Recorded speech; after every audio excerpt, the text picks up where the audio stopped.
Hello everyone and welcome to State of the Realm, your weekly, once again I promise this time, Final Fantasy XIV podcast. We're gearing up towards Endwalker, and as such, everyone's talking about their recent times with Shadowbringers, whether they be new or old, in preparation for the future of Final Fantasy XIV after Endwalker.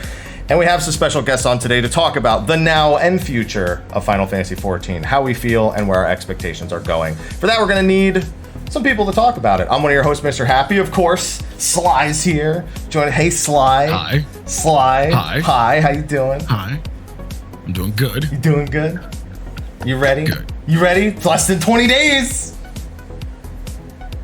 Oh, no, he didn't want to hear that. He's dying right now. Yeah, you got Shin Megami Tensei 5 before this. He didn't want to hear about that right now. Okay. You'll be all right, Sly. I trust in you. And we have a couple of first-time guests for the show. First, you probably know him, especially if you've watched his recent lore video that was excellent regarding Final Fantasy XIV, or you've followed his countless videos of his journey through Final Fantasy XIV in recent months. We have JesseCox. How are you doing, Jesse? Hey, thanks for having me. I'm doing lovely. It's Saturday, right? Saturday afternoon here on the West Coast. Yeah, doing great. It's nice to be here. Nice to chat. I love talking about Final Fantasy XIV. It's a problem that I have. So I can't wait to talk about it too much. Well, you're in the right place, thankfully. You're in the right place. Yeah, definitely the right place. And our other guest, you may know him as the Triple Whittle legend as of the last couple of days. He's been in a closet way too long, and even right now, he still just wants out. We got Rich Campbell. How you doing, Rich? I refuse to leave the closet. Also, I'd be much happier if after this we went back into tea. I'm ready. I'm ready for re-clears. That's what we call Stockholm. You can't tell me that you don't want to just get in there one more time, you know? How good would it feel if we just went in and we one-shot it? What are you wearing? Basically, I didn't need clothes. I just realized in the intro I haven't worn shoes in 2 weeks. That's probably the longest I've gone without wearing shoes. I haven't worn shoes. I haven't worn socks besides Catboy made thigh highs. If those count as socks, I wore socks one time. They do. I wore socks yesterday, okay? Sue me. I've only worn socks the one time. And all of my clothes, I didn't wear underwear for 2 weeks. All of my clothes got washed.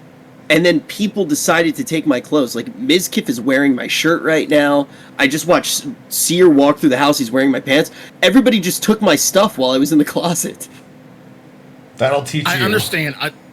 I understand raiding, like, during, like, Prague. Raiding is the fucking struggle. Perhaps I've never known you to go without, like, essentials. No. You can tell I'm the pinnacle of essentials right now. Yeah.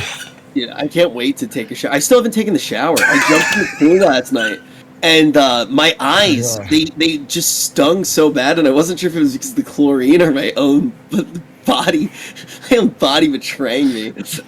I feel like I need to call UNICEF or something, or donate to UNICEF. What the fuck? Dude, my mom was freaking out the entire time. She finally learned how to watch Twitch live. She's just been a VOD frog like the entire time. And during this, she figured out how to watch the stream live, and she was just like, Richard, what are you doing? She was like, you guys need to play better. And I was like, I'll tell Speak. Wait, Rich, are you sure that wasn't us? Then you were just hearing us and you thought it was your mom? Yeah, I thought that you were my mom the whole time, Mr. Happy. Like, it was just like, Mr. Happy? Mommy. Mom? There we go. Mom? The phrase "you guys need to play better" is the most mom thing I've ever heard in my entire life. Yeah, she's like, can you play better? Who are you talking to right now? Anyway. All right, well, before we get too derailed, I do have a quick sponsor read. Steel Series, thank you for supporting the podcast week after week, year after year. And starting in November, we will be continuing our monthly giveaways for that now that the show is returning more in force with Endwalker just around the corner. So thank you to them. If you would like to save 12%, type !Steel Series in the chat or check the description in the YouTube video for a link and a discount code, Mr. Happy, 12% off. Of course, thank you to our sponsors over on Patreon as well. They don't get anything special. It's all the same content, but they support the show. And we thank them for it because we're great. Yeah, see? Sly with it. There you go. Sly now. We got that. So with that, chat's like, why not 14% off? Listen, I can't get them in on the pun. Like, I can't. We're moving on. Anyway. Don't. No. Sly. God. Sly puns will happen. accept them. You should make the first one.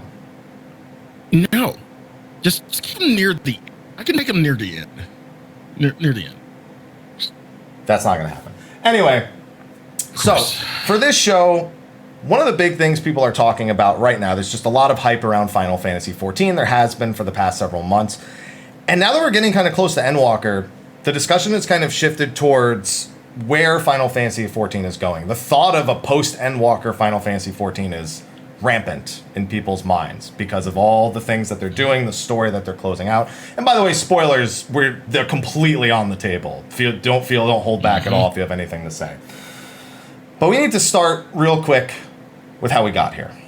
So, the origin story. The origin story. So, you two have been diving deep, especially over the last several months. So getting your outlook as people who have been in the MMO scene for a long time, what your experience has been compared to that, and then looking towards what your expectations are to the future, I think would make for a great discussion.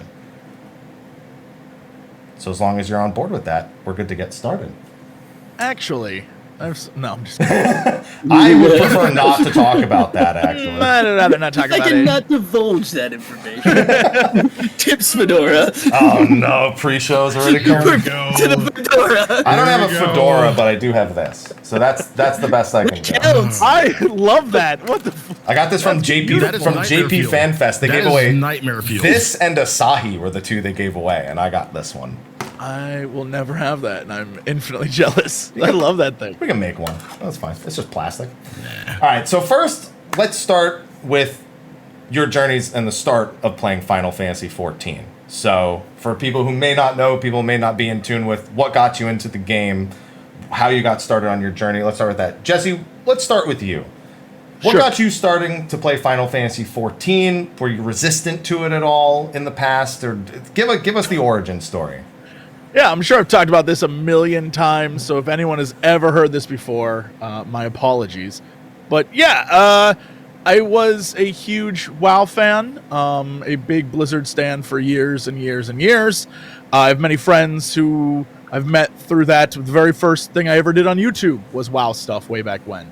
And, I've always just sort of been in that space and existed in that realm and been a part of that fan base for a long time, and I've done stuff in that sort of, MMO ecosystem. And then, I think a lot of WoW players, I realized I did not care at all about Shadowlands. And it's hard being a troll and going to the afterlife and nothing there is for you, right? Like that kind of vibe where you're like, I don't care about this.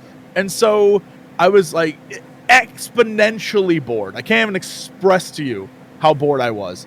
And so a friend was like, hey, remember you tried out Final Fantasy XIV way back when? I was like, yeah, that wasn't that great. They're like, brah, give it another shot. Take a minute. And so I logged back into my character who was level 43 and was like, all right, I'll give it a shot. And I played from 43 to 50, and everyone was like, dude, it's going to get so good at 50. Just you wait. I was like, all right. And I just kept playing, and I kept playing, and I kept playing. And eventually, I started doing it on stream, and people were like super hyped. They're like, you're going to get it. Oh, it's going to get you. And I was like, it's all right. It's fine. And then I think like everyone else who ever played, I was like, it got me. And here we are. And now I'm, doing this. I'm making lots of crazy content and hanging out with people, like you guys. It's been a blast. Excellent. Well, we'll definitely dive back into a little bit of that early game talk with it. It's all right. It'll get better. We'll have to dive back on that. Yeah. Rich, what about you? How did you get started in Final Fantasy XIV? So many people have been trying to get me to play for a really long time. I bring up my one friend who I actually worked with when I worked at Blizzard, Caden. I bring him up all the time, Sakar on Twitch, and he's like saint of the firmament. He plays all fucking day long. He loves the game, and while we were working at Blizzard, he was even trying to get me to play. And the reason that I never played was, even though I was mostly doing it for fun, I had like my stints where I would do it a lot. When I would play games, I usually would stream them. And World of Warcraft was always the game that I was playing, and I loved WoW for a very long time, regardless of all the things that went down with WoW. I loved the game a whole bunch, and I just felt like, from a streaming perspective, if I played Final Fantasy, I probably wouldn't have gotten any viewers, which was why I stayed away from it for such a long time. That was always like the thing that was in the back of my head. And I was like, yeah, you know, no one from WoW is going to follow me over, blah, blah, blah, blah, blah, blah, blah. Then I quit streaming to start OTK, and I was like, I just want to play a game that's good. So many people have been telling me to play Final Fantasy. I may as well stream it for fun. Like, I really don't give a fuck anymore. I'm retired. And I was like, yo, Asmund, we should play. And he's like, yeah, dude, I'm thinking about fucking doing it anyway, dude. This fucking WoW sucks, dude. It's just so fucking garbage, dude. And I was like, I'll try it. I'll let you know if it's any good. I will let you know if it's any good. And after Allcraft one day, I went live, and I had way more viewers than I had ever had with WoW, even on the first stream, and it was just like, wait, what the fuck? People want to watch good games? This is crazy. And I was like, okay, well, I can stream it. Like, do you mind if I stream it? I actually asked the guys, because I didn't plan on streaming. I was like, do you mind if I stream this? Like, it seems like people really want to watch it. And they were like, yeah, go ahead. And then I got just absolutely obsessed with the game, found myself playing roulettes after every single stream, just like leveling alts, wanting to learn how to actually play the game.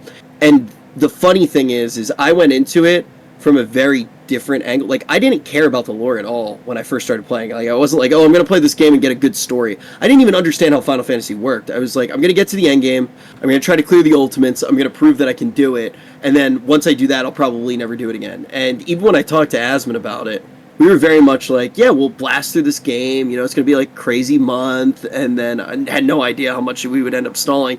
But we were like, yeah, we're going to blast through it. And then we'll go back to WoW. And, you know, WoW will be good by the time that we finish Final Fantasy. And, yeah, definitely wrong in a lot of really good ways. The story... Right at the end of ARR, I started to really be hooked into the story, and I feel like I care about that just as much as I care about the endgame stuff. And I feel like there's so much of the game that I've already missed, and I'm just excited for the expansion. Can I add a thing just to throw this out there? Absolutely. Going back to like the idea of you thought no one would watch, I think it's fascinating to look at the last year of this community online. When I was streaming the, like, I guess not even new, what was new to me a year ago, right? When I just started doing it, most of the streams at the time in the sort of Twitch space of Final Fantasy 14 were like 500, 600 people.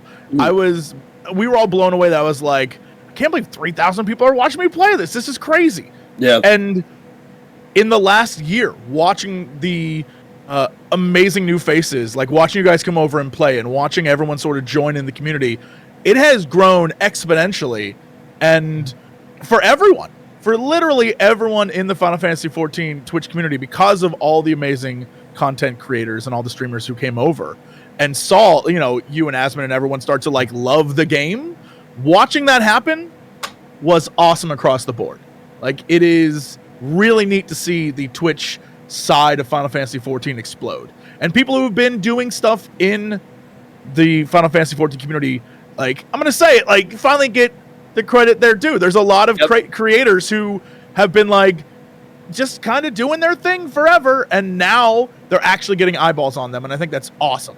So shout out to everyone over the last year who was coming to the community and just like kicked ass. It's been great. It really shows how weird Twitch actually is. Because it's like, somebody can be so good in a directory. They can be such an incredible streamer. They can be making the best content ever.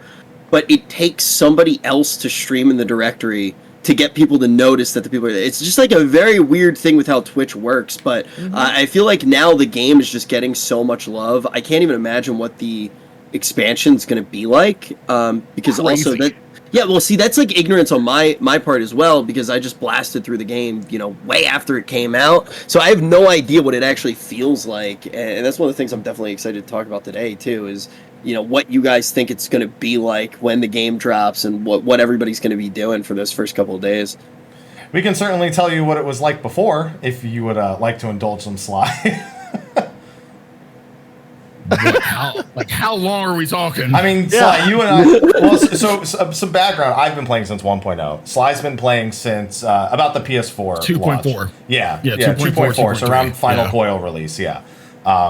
We've been streaming pretty much not since 1.0 for me, but since like A Realm Reborn, basically. Yeah. And the category, in my opinion, the category has kind of gone through these weird phases. A Realm Reborn came out, a lot of eyes on it, gone. WoW releases a new patch, 14. Back down, tucked in the directory. I'd say up till about a year ago, the directory averaged 3,000, 3,500 people at any given time. Mm-hmm. That's what I'm saying. It was like not a lot of people in the Final Fantasy space, where even when you streamed on it, I actually had people ask me like, dude, is that where you should be spending your time? And I was like, I enjoy the game. Wow. But business people be business people. Right. I guess it would I feel like it kind of, from my time with it, I feel like it kind of ebbs and flows with the content, especially as around expansions. So this time is really, really fucking hype for it. Anytime a new expansion, anytime we get news, anytime we go to a fan fest, we draw a few more people in, but it's never been as big as this. I will agree with that 100%. It's never been as huge as it's been now. But every expansion, you'll get a few newcomers who just want to try it and peek their head in and maybe go off and do other thing. And that's another part that's really good about the game. And that's one thing I really love about it, is that anybody can come in, no life it like Rich has been doing, and say, you know what, maybe I'll just go do some other shit for a little while. And Yoshi P actually implores you to do that. He encourages you to take remove your sub and just go do other shit. And that's the beauty of it. But even still, now it's just been a lot of the 14 community have just been hitting it really deep. I unfortunately don't have that kind of time. So I of course when the Endwalker comes out, I reserve months for that shit. So I'll have the time. But in the meantime, it definitely ebbs and flows in terms of what you see out of the directory from what I've seen. Haps, what do you feel? Well, I was going to say, Sly, you're kind of the perfect encapsulation of that, because you are I have no issue not playing this game for a week, 2 weeks, whatever it is. You do exactly that. I love too many other games. That's just it. Yeah. That's just it. But you games. never have an issue coming in and playing Final Fantasy. Every time you want to play, you just log in and it's all right, let's go. I'm already all set. I did up to the last story patch. I'm good. So I always feel like that's why I always love your perspective on these things for these shows, because you are, I think, the most average encapsulation of the community, of what's expected, of what Yoshi P kind of says. Be like this, be normal, go get perspective from other things. I like how you say I'm normal. Listen, normal in MMOs 20 years ago is that game is your life. Nowadays 14 is the antithesis of MMOs. It's literally the MMO that just wants to be there for you when you need it. You just called me fucking norm. Goddamn. I called a Norman. That's a compliment. All right. That was one of my favorite things. Filthy fucking normie. Yoshi P just being I play Call of Duty all the time. I was like, really? You play Call of Duty all the time? And it's such a cool mindset from the developers to just to really know how the game works, and you can just tell that they actually play the game. The thing that got so sad with WoW is there was this weird dissonance where you felt absolutely trapped because you would get behind in so many ways if you didn't play just absolutely every day. But if you just didn't play for 3 months or 2 months, you would just get all of that shit that you had to grind every day for, and you would fall behind on a daily basis or on a weekly basis. You would just get it all for free with catch-up mechanics and just be able to get on the next treadmill. So it was this weird thing where it's do I log on every day to do my homework, or do I just not play at all and just take everything for free? And just every moment of the game felt bad because of it. And dude, I started going dude, I can stay in a closet for 2 weeks and not go crazy. Right? I'm in a pretty good mood. I'm maybe a little bit twitchy, you know, like you move a little too fast, it might freak me out. I went outside and everything felt really big. I felt like a turtle trying to go to the water. But you made me play WoW every day for 8 hours, and I started to get angry, man. I was actually getting angry because of how the game works, because of just the way that the mechanics, they punish you for playing the game. And World of Warcraft still has so many things that are so beautiful about it. The game feel of that game, the art style of that game, they're perfect. It's such a good foundation for a game still. A lot of the class design is still decent. It's not its peak as far as class design is concerned, but the game feels good.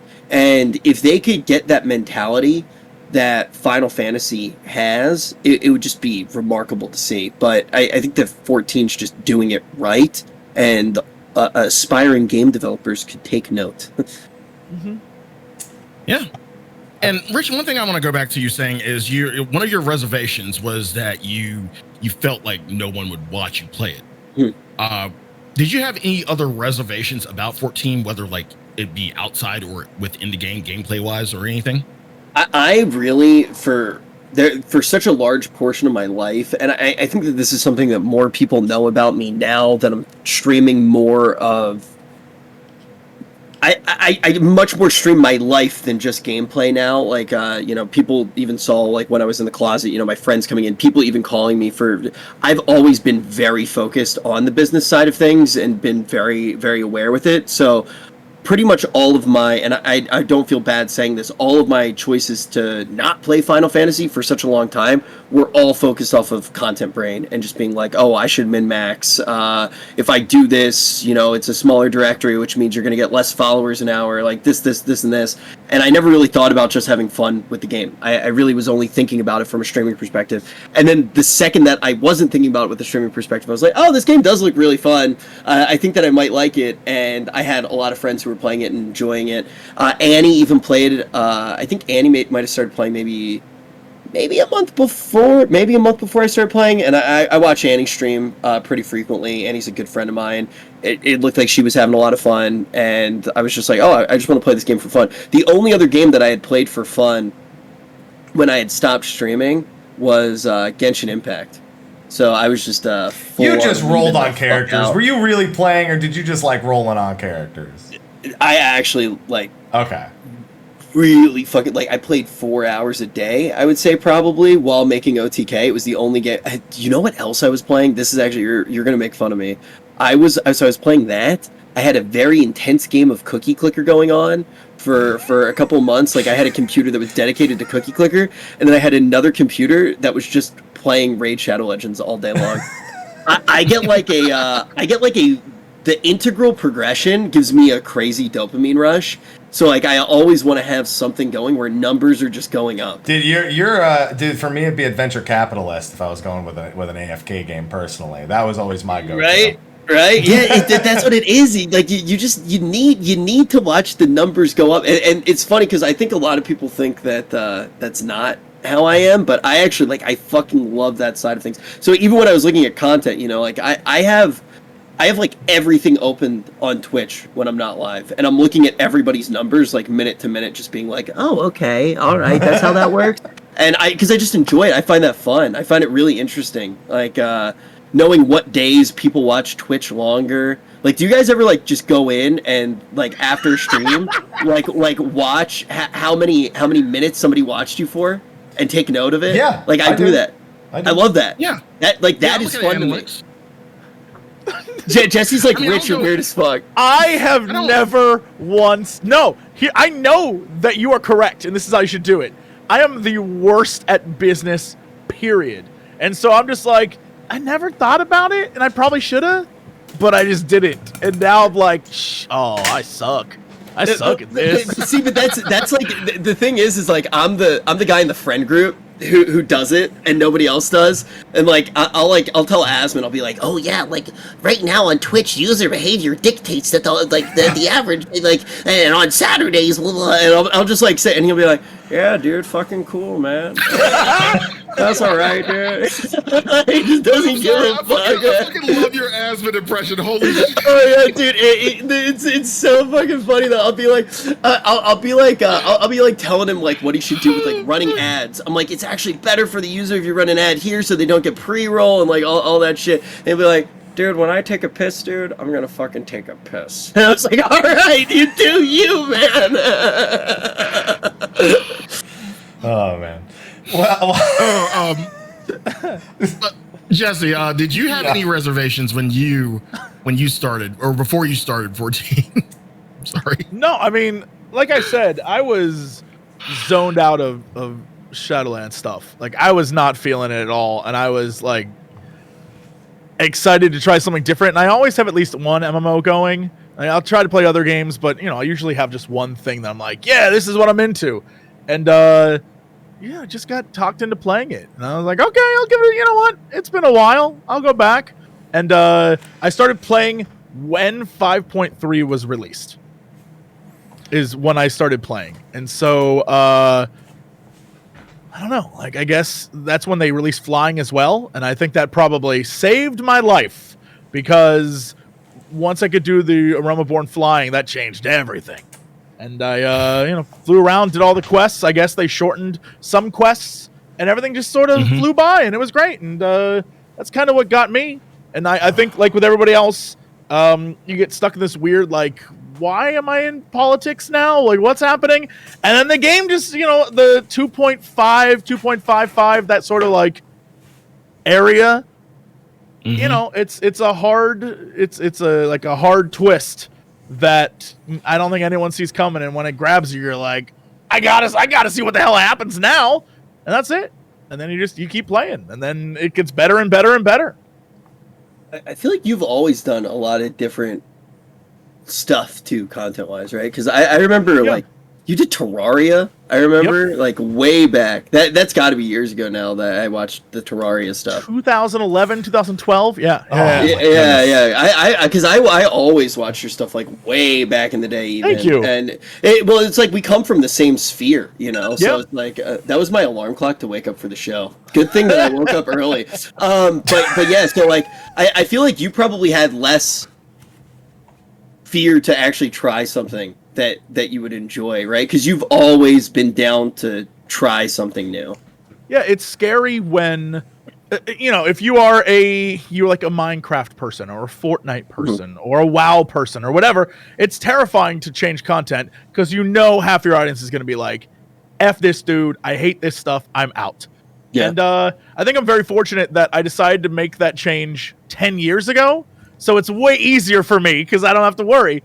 But it also isn't like there are very few people who can make, going back to like the stream business game, there are very few people who can make a really great sort of like go of it if they're all over the place. It seems like, oh, well, you're everywhere, so you'll get more eyeballs, but really it's like the retention's probably less, right? Where you're just moving around so much.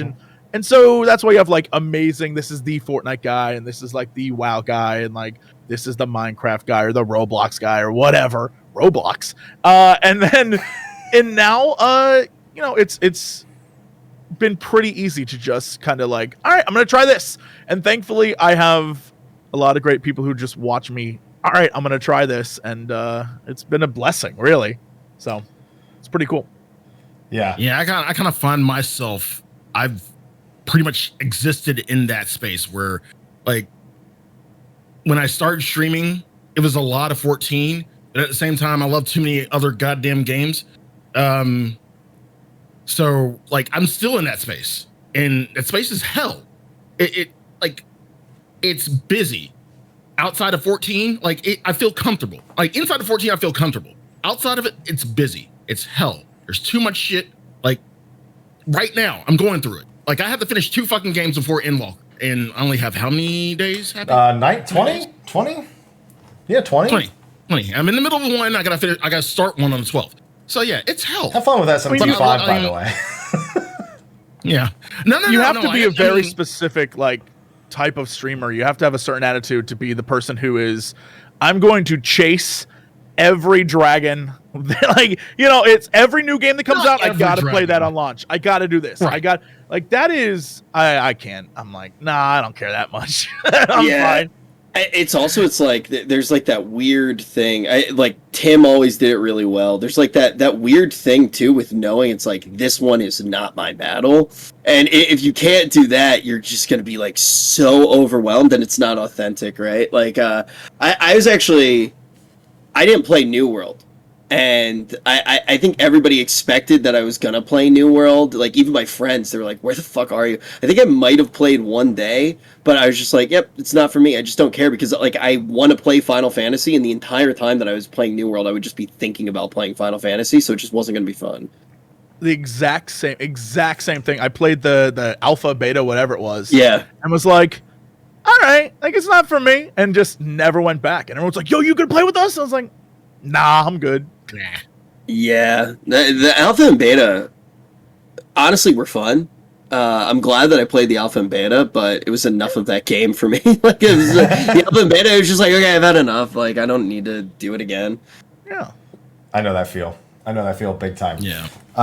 We could do a whole other show about content creation one day. That's a topic So all many. in of itself, because I've got so many words in regards to that.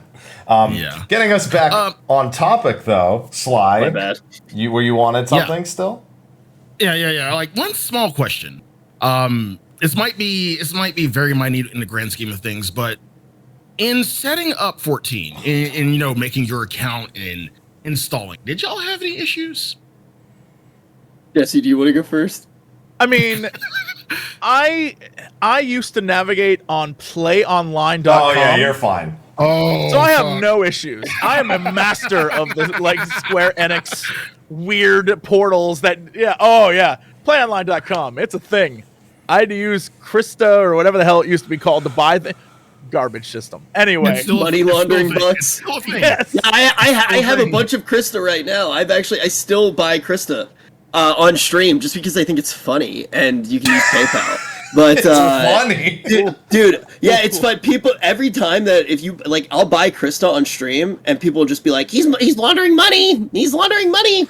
But yeah, no, I had so many problems trying to actually get it. That was like one of the first things I said. I was just like, this game's fantastic. Why don't they want people to play it? It's like, it's so hard to give them my money. I actually played Final Fantasy XI back in the day. I played it on Xbox. I remember having problems then too, but I was a kid and I was fucking stupid. But yeah, no, I had problems. I thought I was an idiot. And I also like was trying to do certain things on stream. And so I was like, okay, maybe I was just overwhelmed. You know, you're like reading chat, you're doing a million things, you lose a bunch of IQ. But then Asmon was trying to do it off stream. He couldn't figure it out, and I was like, oh, I got you, man. And then I tried to help Asmon, and then I had to message Zepla. I was like, we can't figure it out. How do we give the game our money? And like, it took Zach maybe a week and a half to get out of his trial account because he couldn't figure out how to link the. Maybe we're just fucking idiots, but yeah, we had problems for sure. I'm glad that 3 of us have played Final Fantasy XI. Sly, when's your turn? Never. The 20th anniversary is coming up, Sly. You know what? That's a good 11's call. good. 11's good. It's super fun, but I see enough of 11 in 14. I'm sorry. There's a lot of it. I have a beach with crabs burned into my mind, and I'll never forget being level 14, looking for a party. Like, please, anyone, I'm a Dragoon. I just need to kill. Oh my god. Wait, you were already a Dragoon at 14? Well, the Dragoon starts at level 14. You know, I mean, you start at 1 and you take it to 14. You know, you got the 30. You know. I like can't even remember because I wanted to be a Dragoon and I couldn't figure it out. I actually never. Yeah.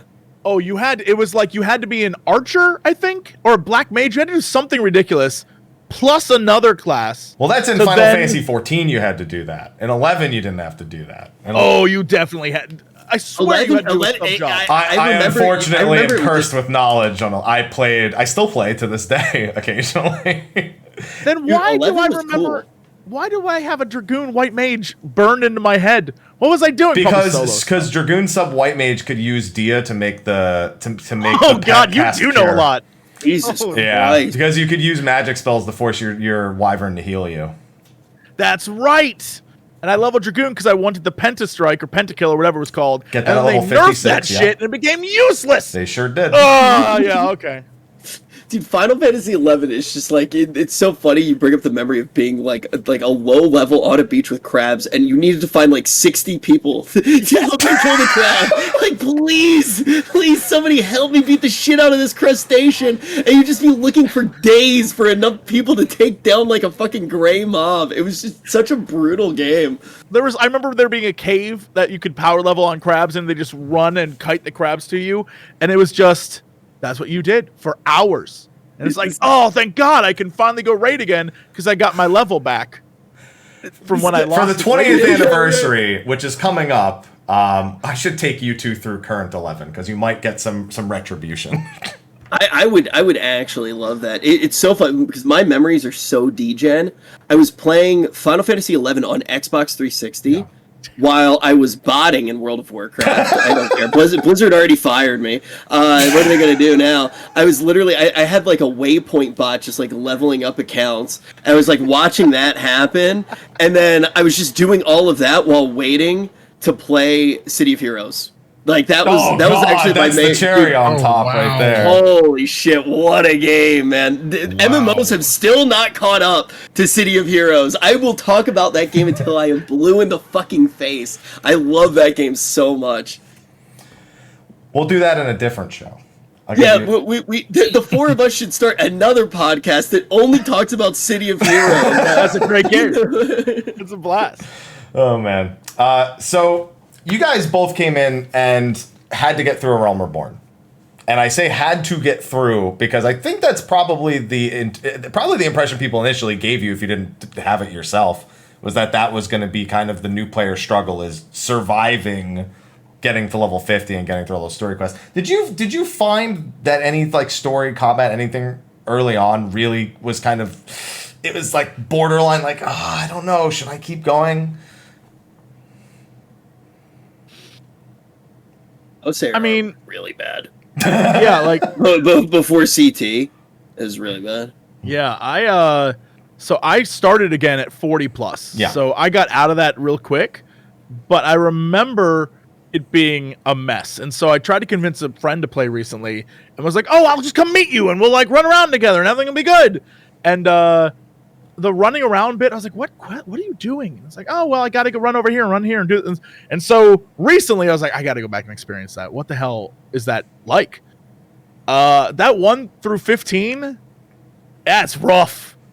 It's not a great starting experience. It's a lot of pop-ups, a lot of text, and a lot of like, run here, run back, run there, run back, go out and kill a thing, but you only have 2 abilities till like level 25. You know what I mean? Like it's very slow and it's super interesting because I don't know, it's not like bad. It's just that I think a lot of MMOs have done a really great job of trying to really hone the starting experience and make it like something you can jump into and get. And I understand why it's hard for 14, because 14 is like, hey, we're telling a story here.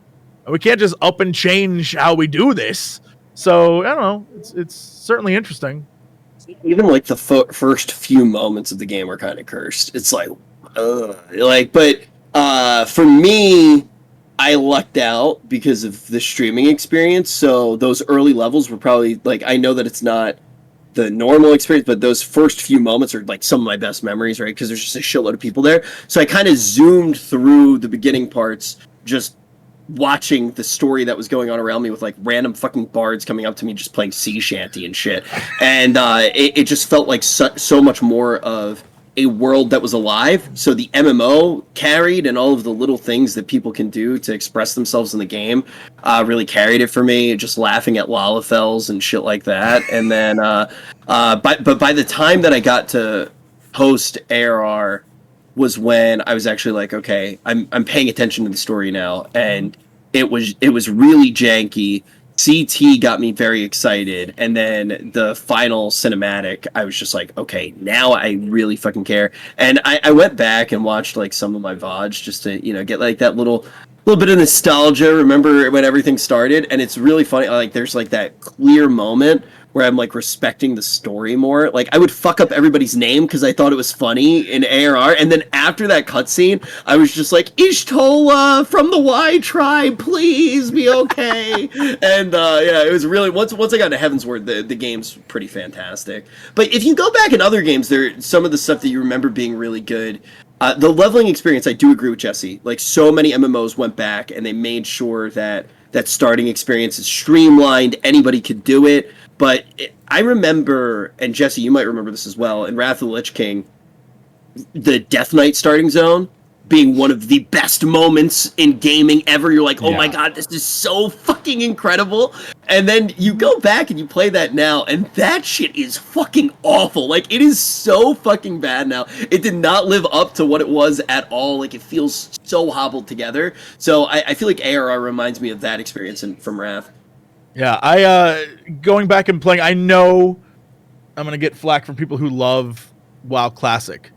But going back and playing WoW Classic on launch, I was like, yeah, you know, I was there for it live. I don't need to do this again. Like it reminded me of all that they had changed, which I actually loved when they changed the starting experiences in WoW, for example, and they like gave you a new world to play with. I was like, oh, they modernized this, and I understand people love like I'm doing the grind, I'm making the things, I get it, but I was like, I don't have 6 days to do this.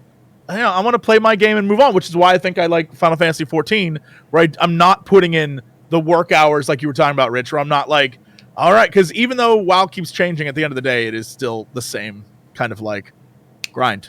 And 14 is just like, I mean, like, look, we threw a grind in if you want to get in on that, but like, you don't gotta, here's a house. You want a house? Because that shit's hilarious. You can like dress it up and stuff. Well, you know, if you want that sword, you can get that too. I love that about it. I love that there's options. And it isn't just like, this is what the game is. The game can be what you want it to be, and there's no pressure to be like the best. And I think that's neat. I don't think anyone's ever felt Final Fantasy XIV has thrown a house at them. I think, quite frankly, they wish it would, but it definitely doesn't. I'm waiting for that lottery. I'm going to get that house. Oh, man. Come on, Ishgard. Fingers crossed. Be prepared. Be prepared. Oh, I'm going to fight people. I got money saved up. I'm ready. Yeah, you better hope that... Go ahead. Oh, no, I was just going to say, I already pissed off my neighbors at my FC's estate. There's a sign that says, Rich, do not come on our lawn, and they got rid of the striking dummy.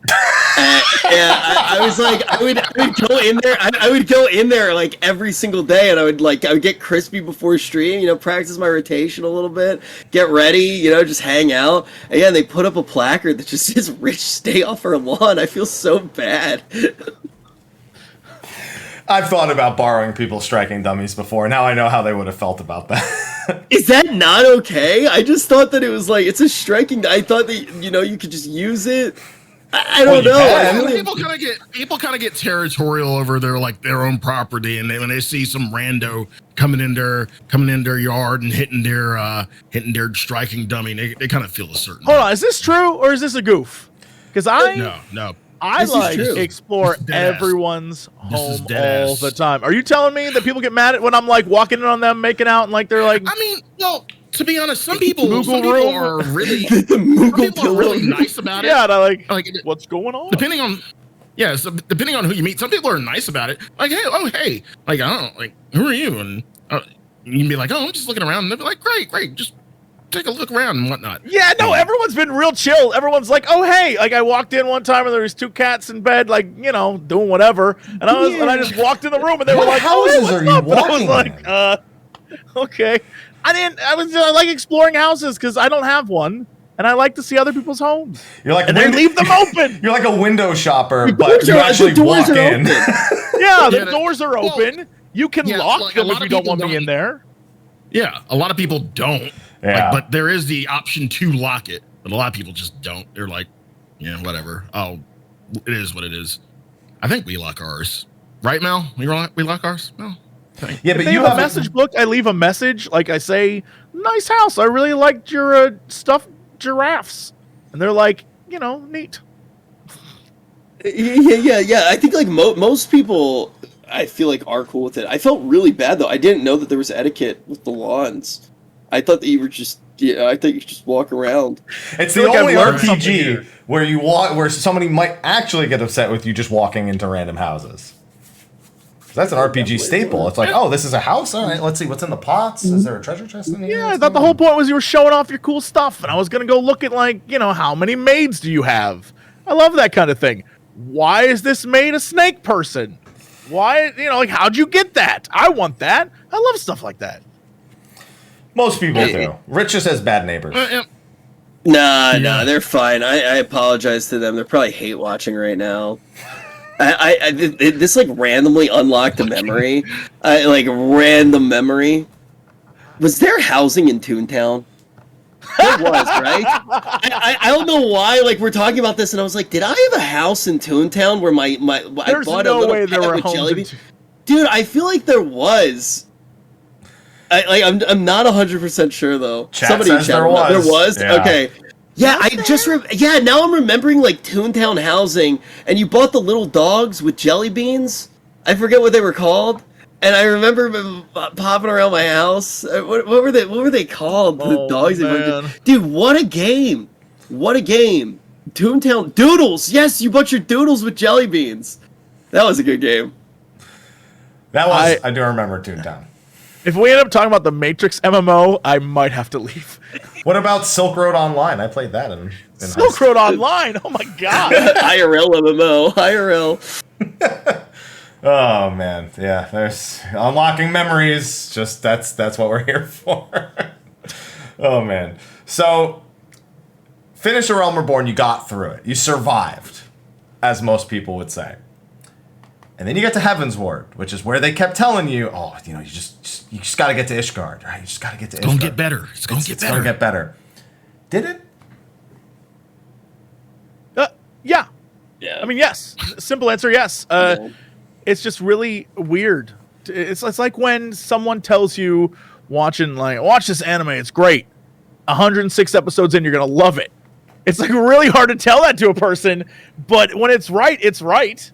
It's not a wrong statement, but it's also, very hard for people to accept. I remember friends telling me, dude, you just got... This is 8 years ago, whenever A Realm Reborn first came out. They were like, you just got to get out, get past Titan, and then, you got to just keep going, and then you'll be fine. You're going to love it. And, I quit at 43. So, that's how that ended. It's just hard. It's hard for people to accept that.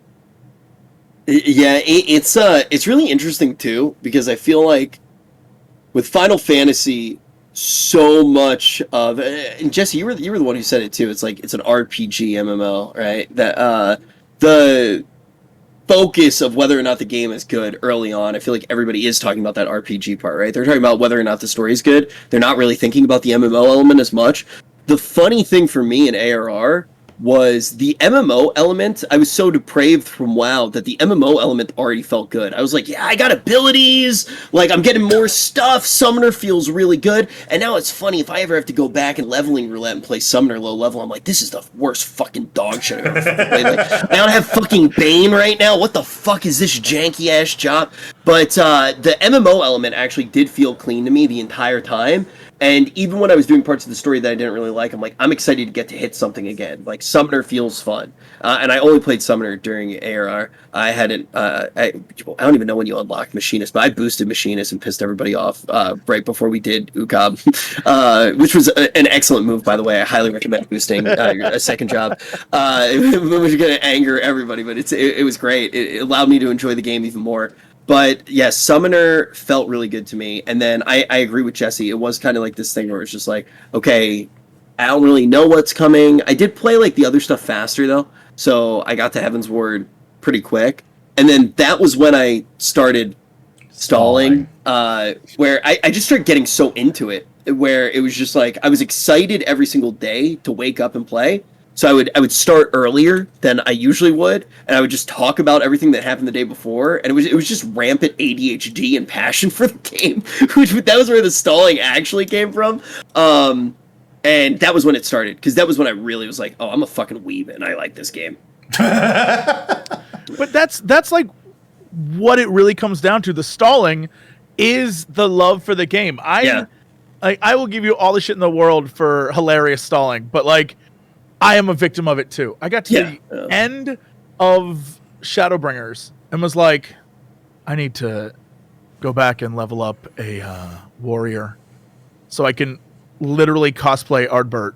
Because I was like, this dude has my respect. And then I went and got the like a Realm-Born weapon, so it was the exact same thing. Oh, and then it made for two incredible scenes where I was like, I'm so proud I did this, right? And you want to do that stuff. You get in it, and that's I think a sign of a great game. The only time where I actually stalled, like literally was like, I am stalling because I don't want to finish this part of the game. Like it was a mental moment where I did not want to progress the story, was at the very end, and I straight up didn't stream for like 3 or 4 days because I was like, I don't want it to be over. Like, so that was the one moment where I was just like, I can't beat this game right now. I don't want to, like, I loved knowing every day I woke up and I had MSQ. Like, it was just such a good feeling, and it was such a good experience to have everything laid out all at once. I'm kind of glad that I waited so long to play Final Fantasy, because it was great to binge. It's like watching One Piece right now. It's like, okay, I have 1,000 episodes to watch. I know what I am doing. Like, I don't have to think when I wake up in the morning. It is going to take me forever to finish this show. And now that I'm actually current, it's a daunting thing to actually have to wait for content. That hurts Sly to hear. You are a fucking saint. Wait, you like One Piece? No. I gave it a fucking shot.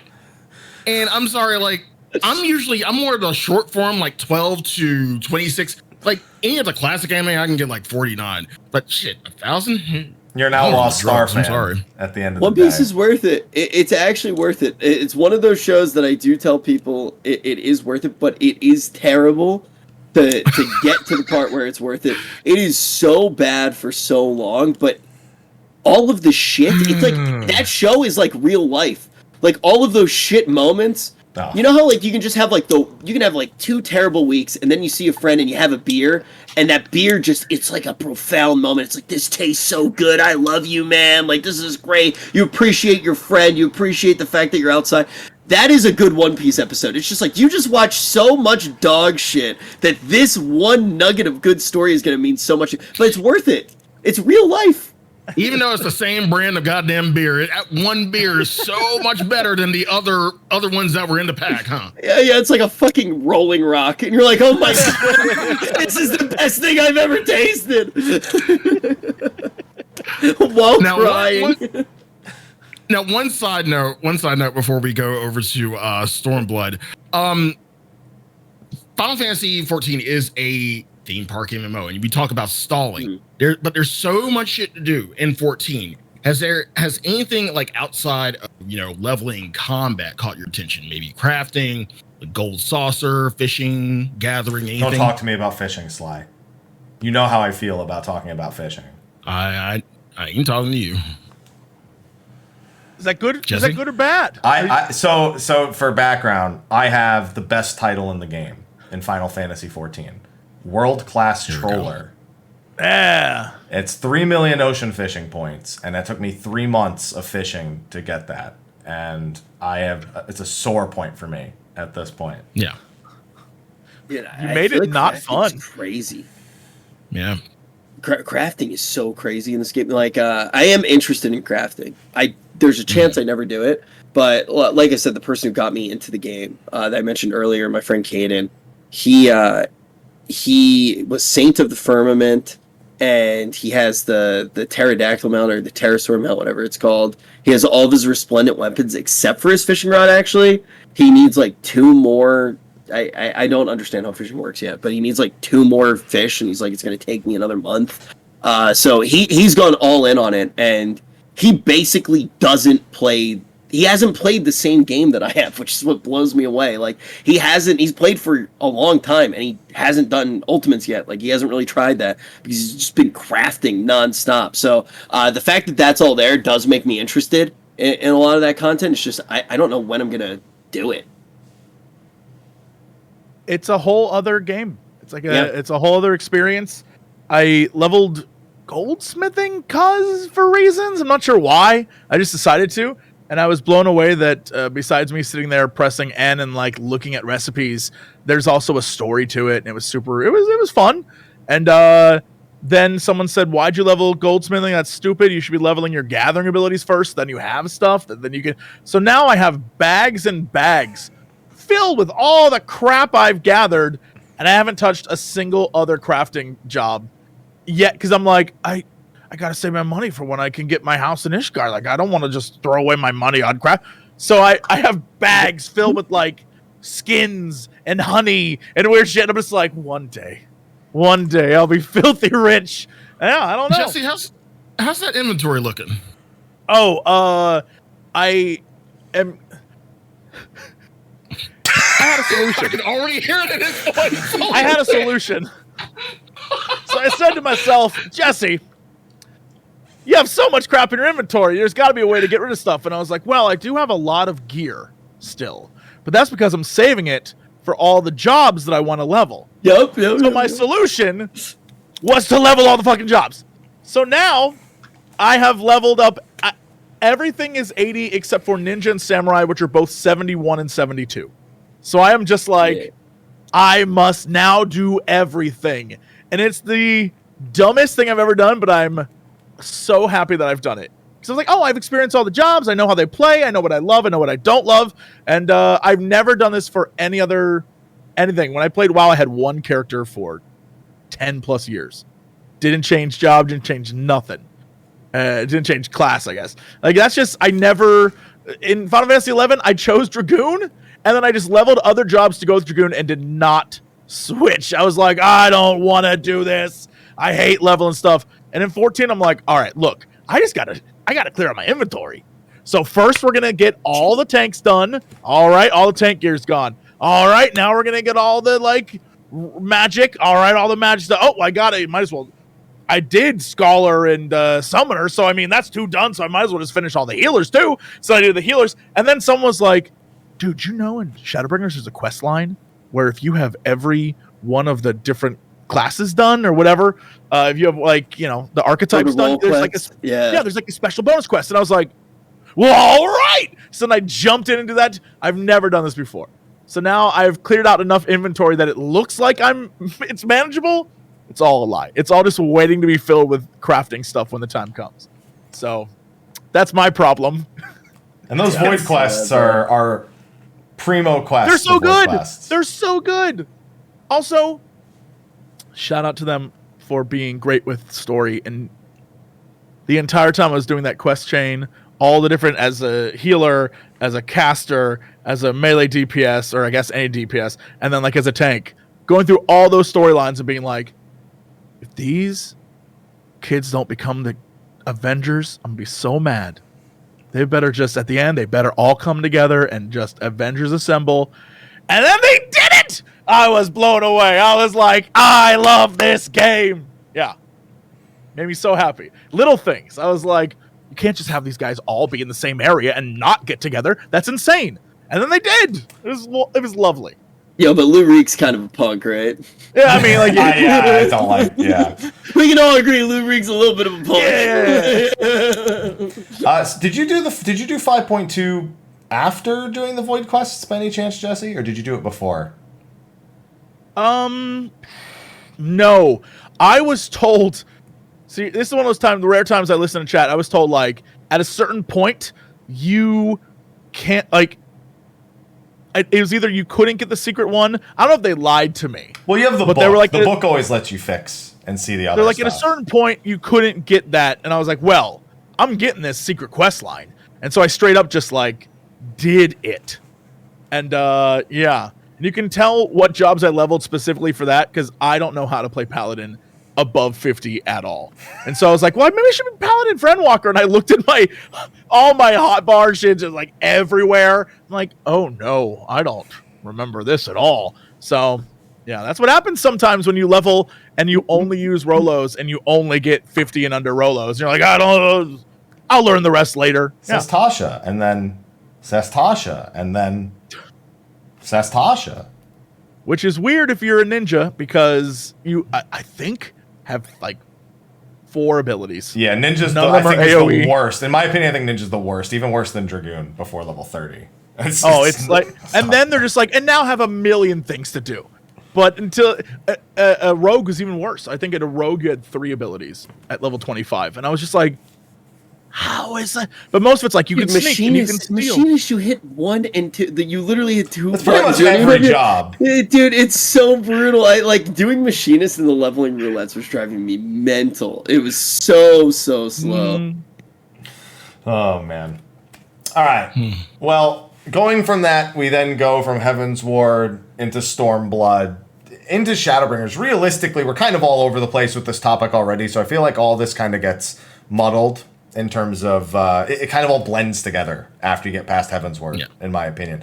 Were there any high points or low points going into like Stormblood in particular, I suppose? Because that's kind of people really disagree about the quality of Stormblood after playing through Heaven's Ward, especially right after. Yeah. Stormblood gets way too much shit. I think the real thing with Stormblood, it has way worse pacing than you have in Heaven's Ward. Like the pacing is definitely worse, and the pacing is definitely worse than what you have in Shadowbringers as well. But the story itself is still really solid. I think the story is just as good. You just get all of the good story at once, so that the pacing's a little bit slower. You start off and they're just like, hey, you want to do chores with Lise? And you're like, no, I hate Lise, and I hate chores. And like that part is definitely slow and definitely a little bit annoying, but the overall story is really good. And I think that the concentrated moments of good story with like Xenos at the end made me love the game way more than I even loved it in Heaven's Ward, which was awesome. And it was also one of the first moments in the game where I was like, this is a good MMO too. Like, this isn't just a good RPG. Like, these are crazy fights that I want to learn. I want to get mastery over. So, and also the jobs. If you're playing it for the first time, it's when you notice the jobs are actually kind of cool, and there's like neat stuff going on. I think for Summoner, I think that's around the time that you get Bahamut. I think it's also when you start to, maybe at the end you get your trance, right? I think you get Firebird trance, even though you can't summon the Phoenix. Firebird is 72, I think. If you might get it while you're going through, just because you're level 7, like you might overcap. Over 70. Yeah, I do think I got Firebird trance, but I didn't have the bird. If I do recall, that's correctly. level 80 for the bird. Yeah. Yeah, and I was just like, wow, this is a completely different class than I thought it was going to be, which was neat. So I was a pretty big fan of Stormblood, and also it reinstilled a lot of the moments that I felt in ARR, where I was like, this is a world that's super alive because of things like the tower. Like, some of my favorite memories are actually climbing up the tower in Khuja. That was a lot of fun. But Annie did it faster, so. I think everybody did it faster. Yeah, but Annie called you out in her video on it very specifically. Yeah, she clickbaited me. She had a picture of me crying, and she was like, "This guy sucks at video games." I was like, "What the heck, Annie?" Oh man, Jesse. Man, I love the world building they do in Stormblood. I think they take it to another level. They finally give you payoffs in a way that was unexpected, at least for me, because I'm used to games kind of like, we're going to talk about things and never really address it. And they were like, nah, remember Yugiri? Yeah, then we're going to actually go there now. Like, that kind of stuff, I think, is very rare. And a lot of games have payoff that far down the line. But it also, that I think, taught me that that's something they really love to do, where the game will set something up an expansion and a half beforehand and then give you a payoff much later. And I love that about the game. I'm so glad that I can expect things to happen because it makes sense rather than just like, it just occurs. It's like, why though? I'm glad that I can kind of figure out and know why things are going on. And then I unabashedly love Xenos. Like, just hands down, I cannot help myself. What a ridiculous character. And then anytime that anyone wants to talk about the Omega quest line with me, I'm all about it. Omega is like, what a great storyline and what a great series of raids. And as, a Final Fantasy nerd, getting to do all that was awesome. Like, getting to re-experience all the games and do it in Final Fantasy 14. You can tell that the team loves the lineage of it, and not just in like, oh yeah, no, we named all the legions like 1 through 14, and like, you know, we're gonna go to places. Holy shit! Yeah, I didn't notice that. I can blow your mind even more on that front. Yeah. but they like, you know, they do all that stuff, and they sort of like associate them with different things. You know, the meteor guys are the 7th, you know, like that kind of stuff. It's fun, but then you can tell they were just like, yeah, but also we just like, what if we fought the train again? Like, y'all want to make a raid where you fight a train? Like, yes, and I love that. And if they gave monks the power of suplex, it would be an even better fight. But, you know, we can't always get what we want. I was looking for that in Endwalker. I saw blitzes, and I'm like, please, there has to be a soup. There's no suplex. So it's not the Vilth Legion, man. The Vilth. I had somebody talking about that earlier. Yeah, no. So funny thing, since Rich had his mind blown, the 6th Legion, their Legatus Regula, is based on General Leo from Final Fantasy VI.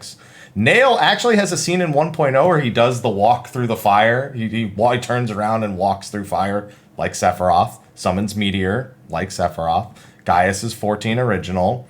We're still trying to figure out... Xenos has a few parallels to Vayne Solidor, but not a whole lot. They've kind of shifted away from that since a little bit. But yeah, there's a lot of references. They literally threw Gabranth in, so there's like no... You know, it's like, oh no, that's exactly what that is. Yeah, and then he's the 4th, so it's like... Although, I've heard some comparisons there. Chat wants to know what you think about Xenos' juicy booty. Love it. I think his new outfit does not show it off well. And if I was Fandaniel, I would let him know. I'd be like, you gotta flaunt that thing, my dude. You're losing respect out there. Fandaniel will let him know. I think Fandaniel's... I feel like Xenos is thinking more about Fandaniel's booty than Fandaniel's thinking about Xenos. No, he's thinking about our booty. He's thinking about our booty. Maybe. Fandaniel has very, very submissive twink energy to me. with all due respect, Fandaniel is just like the theater kid, and Xenos is his dad, and I love it. His daddy. Yeah, there you go. Daddy. There you go. Top and bottom. God damn it. Never gonna escape that. Dude, I love how every single chat bubble, Fandaniel is doing a different pose. It's just like, he was like, well, hello, I am here to tell you about it. It's like, he's like a beautiful Joe character. It's wild. I love it so much. He's a really cool character. I'm excited to get to learn more about him. Xenos, I've said this multiple times, the thing with Xenos that is so beautiful is how just evil he is. It's just simple. Yeah. He doesn't need to be this complex, morally gray character, and it makes the actual characters who are morally gray more interesting and allows them to be deeper, and it's nice that they're able to do both sides of the story. One of the saddest things, not to compare to WoW again, but one of the saddest things about WoW is after Arthas was such a cool character, they wanted to make everybody Arthas. They retconned Sargeras to be Arthas. They retconned so many people to be Arthas. They made Sylvanas Arthas. Every single person needed to be morally gray, and it just doesn't feel real. It is too hard to follow with as a normal player, and there's just not that balance. And Final Fantasy does it really well. And also, like when Jesse's bringing up different things like Yagiri, you do the side quest, and there's like that whole dungeon there, and you see your parents crying and things like that, and the world just actually feels real, and it's not forcing itself down your throat too, which is nice. While we're talking about power couples, Cid and Nero, is that going to be the final scene of this entire, like 6.0 ends, them walking off into the sunset together? Legend of Korra, but Cid and Nero is the ending. Yeah. I'm just putting it out there. Is that how it ends? They shut the servers down. Everyone walks away. Like, you know what? I'm all right with that. They just leave. I suppose I should ask. Have you guys read the Tales of entries? I haven't. Mm-mm. You should. It's pretty much the only lore that's outside the game. Well, I guess there's the Airziv, the encyclopedia that kind of elaborates on everything. But essentially, it's a bunch of short stories they do every year for the anniversary, and it adds a lot of depth to some characters. And some characters you've been talking about have some very interesting additions to their background through that. I would highly advise taking some time to read through the different Tales of series. Yeah, Now, so, will it negate my fan fiction in my head? Might help. Possibly. Yes. I mean, all right. As long as we can all acknowledge that they had one of those romance moments where he's like, "Take my hand, Nero." He's like, "I'm not gonna do it." He's like, "Take my hand, bro." Might help. Like grabbed hands, and he's like, "I'm not gonna say thank you." I was like, "These two are gonna bang." Yeah, come on. It's like the most like playground, like pushing each other back and forth. Like it's so fucking. I'm gonna link you to one in particular. Yeah, they're all on the Lodestone for free. Except they're on the Lodestone. There's a few of them that aren't. There's a few that were included in a book, but I think people have posted transcripts of them online. Yeah. I know there's one with like Xenos, I think, that was from a book that they released. So I'd have to find that one. I've read through that one, and that one's very good. Yeah, see, people are probably going to link them in the chat if you just bookmark those later. It's literally like it'll take you a couple hours maybe to go through them all and understand them. But there's a lot of really one good. Promise. Yeah, there's a lot of that really is like cool the stuff. most romantic sounding like novella. Jesus. Yeah, it's all text. There's some great stuff in there though. Would highly advise it if you haven't taken the time. Yeah, and there's all sorts of characters, good and bad. Yeah. So with all that, we come to the now. Kind of the headline of the show is the now, but we had to get there, and I think with Final Fantasy XIV, that's very much intended. The journey to get to the now.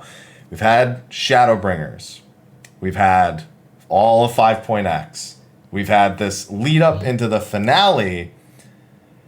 And some of us are a little scared to see how it's going to end. To see how this plot's going to end. So when it comes to Shadowbringers, what were the emotions like? Because there had to have been, I have to imagine, like with a lot of people, this was the most emotional roller coaster kind of the majority of the time. Maybe except for a few moments in Heavensward, if I could think of in particular. I mean, I think everyone will agree Shadowbringers like comes out swinging with emotions to begin with. I think it's very well written. It is an incredibly well sort of like, I don't know, constructed. That's it's a well constructed narrative is kind of what I was thinking of. Just, you can tell that it was written to do the like backstory. Does that make like if you look at like the flow of the story they're telling, there is a Realm Reborn, which is the setup. There is Heavensward, which is like sort of a confined, this is our story that's sort of like we're gonna set things up for the bigger. And then Stormblood is the war begins, and then Shadowbringers is pause the war for a hot minute. We're going to go give you backstory on why all this is happening, and then we come back and the war continues. Like that kind of vibe. And it's like a well-constructed, we're going to tell you the background, we're going to give you the story, and we're going to do it in a way that's super fun so you don't realize that we're just lore dumping on you for however many hours. And it's great, and I think the way that they sort of wrapped it all together, I know people constantly send me clips of me calling the 5.3 ending, but like, I didn't do that. Just in A Realm Reborn, I noticed a thing that the devs set up very, very well, and I was like, well, why don't we do that? That seems like the solution. And then in 5.3 it happens, because it's like, yeah, no, that makes perfect sense. And they tie everything back together. They make all the things fit. And then, truthfully, if they wanted to, I wouldn't recommend it, but if they wanted to, they could have ended at the very end of that 5.3 cutscene and just been like, the end. And everyone off to go have, like, amazing adventures. It was great. It's a very well-made MMO. I'm really excited to actually, like, as you make more of the lore videos too, getting to watch them, because I know that there's so much shit that I've missed that I do want to know more about. I've actually even gone through a few times and replayed quests. Like I've used the what's that feature even called? New Game Plus. New Game Plus. Yeah. I've New Game Plused a few times to just get. Like I was playing on stream, I knew that I wasn't paying like enough attention to certain things, and I like went back and New Game Plus. There are so many things in this game that I want to know more about, and thinking about it ending is really cool. It's actually really exciting, especially for all the new players who just binged everything and now they're going to get a solid conclusion. But I'm so confused as to what is going to happen next, and very, very curious to see how it goes. Like, it would be really wild if they actually did like a Final Fantasy, like a new base game for the next story. But I doubt that they would. They pretty much shut that down. Yeah, that's one of the questions that I had, because I was like, where do you go from here with the story? Because it's, you know, to say it's an end and then 6.1 you start anew is, you know, what does anew mean? And I don't, and if it is anew, does that mean there's a new starting experience? Right? I was like asking those types of questions, and Yoshi P was just like, nah. He was like, no. If they could do it, it would be worth it. Like, it would be so huge if they did it, but it's obviously such a big undertaking, right? Like, it's such a difficult thing to actually do. And also the amount of prep work that it takes. You have no idea that you're going to have this giant influx of players at this particular moment, because it was while taking the biggest dump of their life, like actually just dropping the ball in a massive way and then having like huge personalities come over and playing the game, and it became the meta on Twitch, right? Like when they ran out of digital codes, that was such a cool moment. Good problem to have. I mean, I'm trying to think of just in general for Shadowbringers, all the things they did so very, very well. I can understand why, as a really hardcore fan of the game, you are like not only stressing about how it ends, but also, will the next one be as good or any good? Because it feels like the only place to go is down or the same. You know what I mean? And so I think a lot of people are worried that they, you know, won't be able to nail it. But like, I don't know. They've nailed it so far, so I have no reason to think they won't. I guess it's all about how you view Stormblood, because I know a lot of people are really hard on Stormblood. So I don't know. Name the most emotional moment for you in Shadowbringers. We'll all do this. All four of us will do this. This is easy for me. For some reason, I made a little Lalafell, the tiniest Lalafell you can possibly imagine. And I don't know what it is about my head canon, but the idea of the littlest, tiniest boy being the most like powerful hero is like super, I don't know, like I don't even know if inspirational is the word, but I think it's beautiful that like this little tiny boy is like unstoppable. He's a hero and he inspires others. I was like, what a great thing. So even though there's a scene that like is full on tears, I'm not going to choose that. Instead, I'm going to choose when are we like on full spoilers? Yeah, I don't care. Go nuts. When our favorite cat boy is like trying to kill the warrior of light dude, Ellentill, and he like, you know, is faltering. My little tiny boy hands grab that staff, and I was like, that's the best goddamn thing I've ever seen in my entire life. It was beautiful. I love that. I was like, yeah, we did it. I loved it. Oh yeah, huge fan of that moment. Every bit of it I love. When he don't say phrasing. How dare you, chat? When my little tiny boy grabbed onto that cat boy's staff and he held it tight, and unleashed the power of light all over Ellentill. It was amazing. Yeah. Rich, what about I you? think I know Rich's answer. What was your one? Yeah. Stupid fucking bird, man. I remember the tweet. I remember the tweet. What a fucking asshole. I was so fucking... Oh, God. That was just like one of those things where it just like... First of all, it hits you hard because of the story, but there's just like so many real life things going on, like tangential to it, that I was just like, oh my God, this bird, shut up. There's also a clip of me from before I played Final Fantasy watching a Zeppelin video going, how could this ugly ass bird ever be a flex? Why would anyone ride an Amaru? And then it's just a clip of me crying like, I love these birds, like they're so beautiful. Yeah. Oh man, Sly. Seto's always the easy one. Another one, like really early on, another moment is Tesleen for me. Ooh, Sure. true. Yeah. Yeah, just losing Tesleen like that. That's graphic. Very graphic. They said they tried real hard to get that, like, how do we make this still T for teen? Yeah, I guess this'll do. This got by the boards. We'll stick with this. They wanted to go way more graphic with that. And, oh boy. Man, for me, mine might surprise people. You haven't done this yet, Rich, so you wouldn't know this scene, but the end of Whirlit is... Wait, which one? Okay. Whirlit is the trial series of Shadowbringers. It's against the weapons. Oh, yeah. Sorry. The Sorrows. Sorrows of Whirlit. Yeah. That was really, okay. really good. Yeah, I just call it Sorrows the whole time of the weapons. Yeah. That was really good. Like, wow, that was really good. I like that a lot. So wait, what are the there's that one, the Four Lords, and is there another one? The Warring Triad. The Warring Triad. Yeah, all of those were solid as hell. I thought that SARS was the best one. Yeah, that was a big one. That was a big one for me. I mean, I couldn't help, but as soon as that happened, I was like, oh, okay, that's it. This is the time.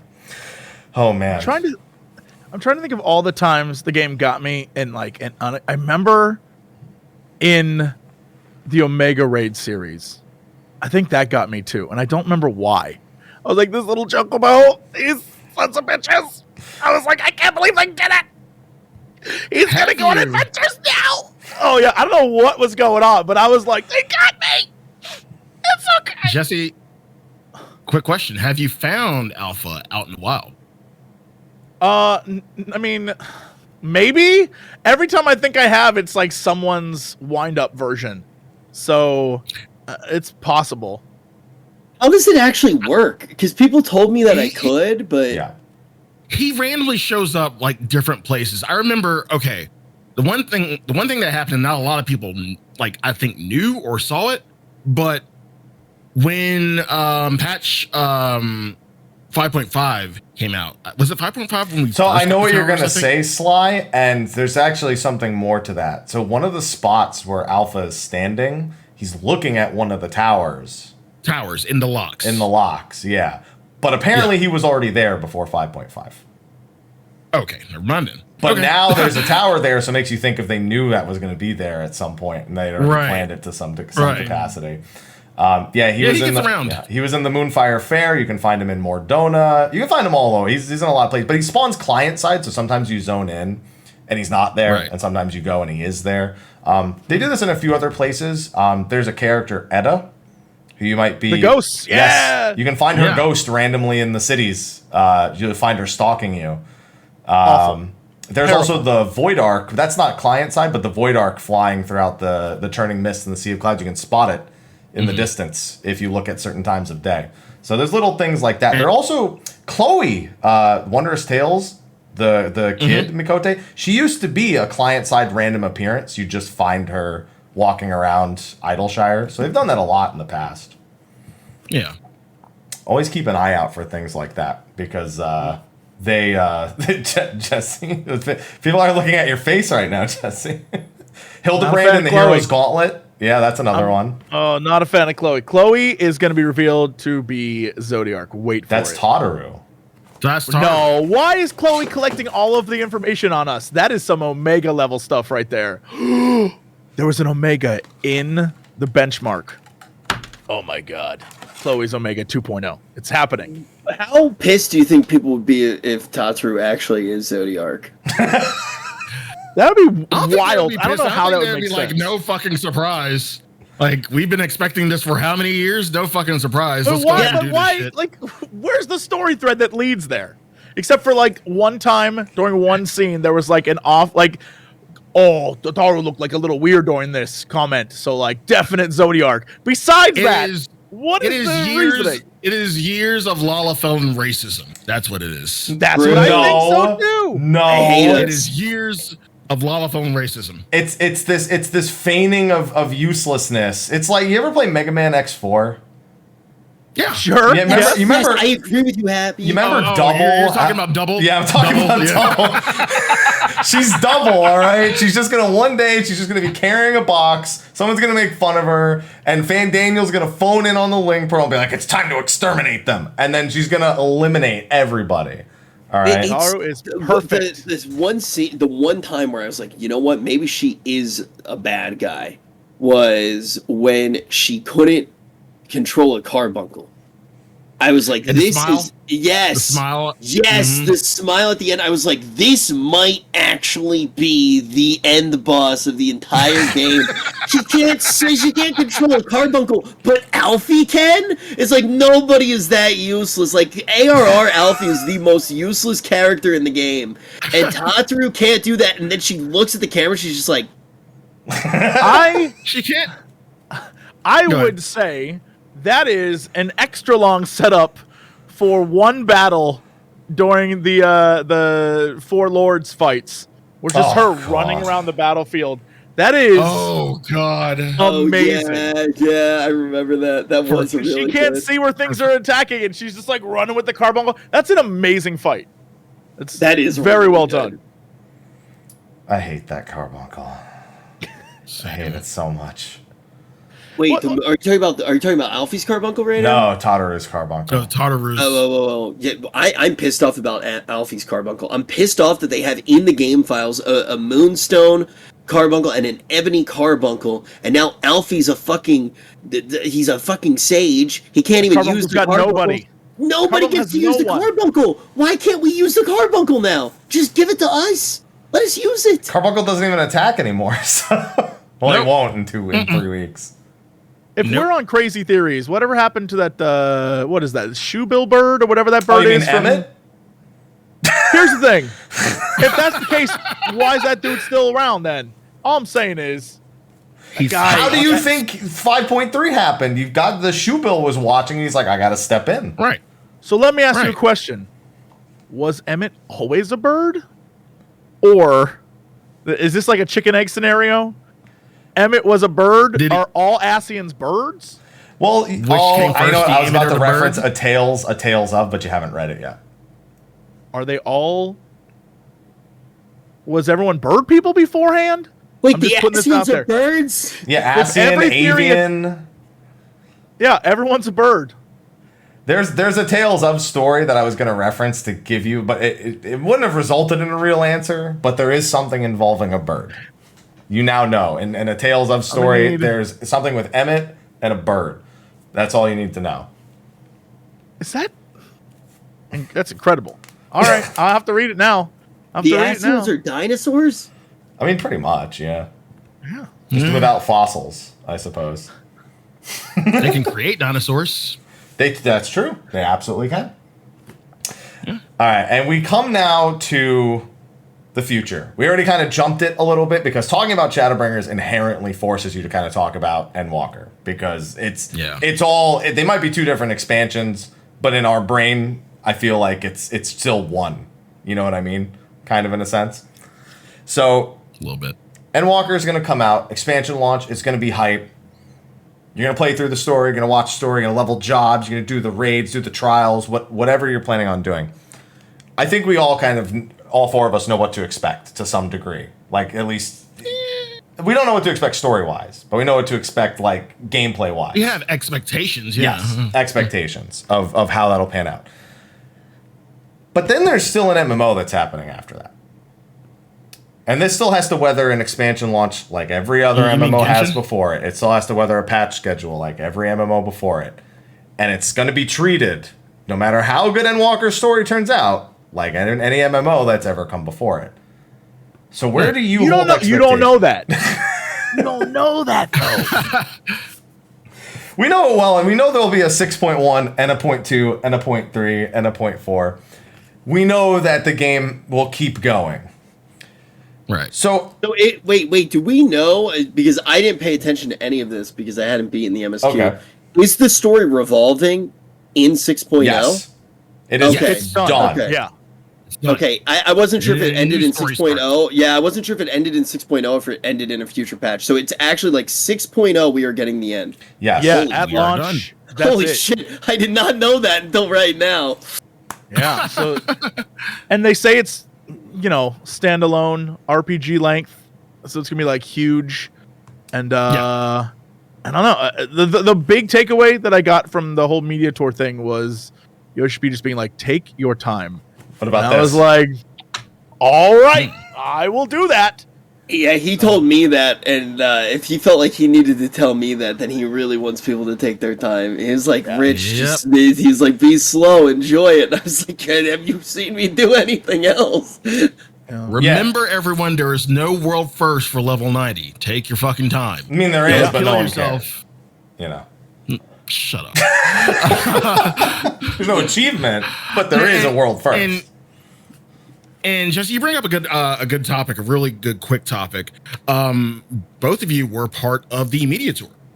What was your experience like? Y'all are really new, and for you to get that kind of access, that's really huge. So, what was your experience like? What did you think of what you experienced job wise, and what you got to play, and then talking with Yoshi P? How was that like?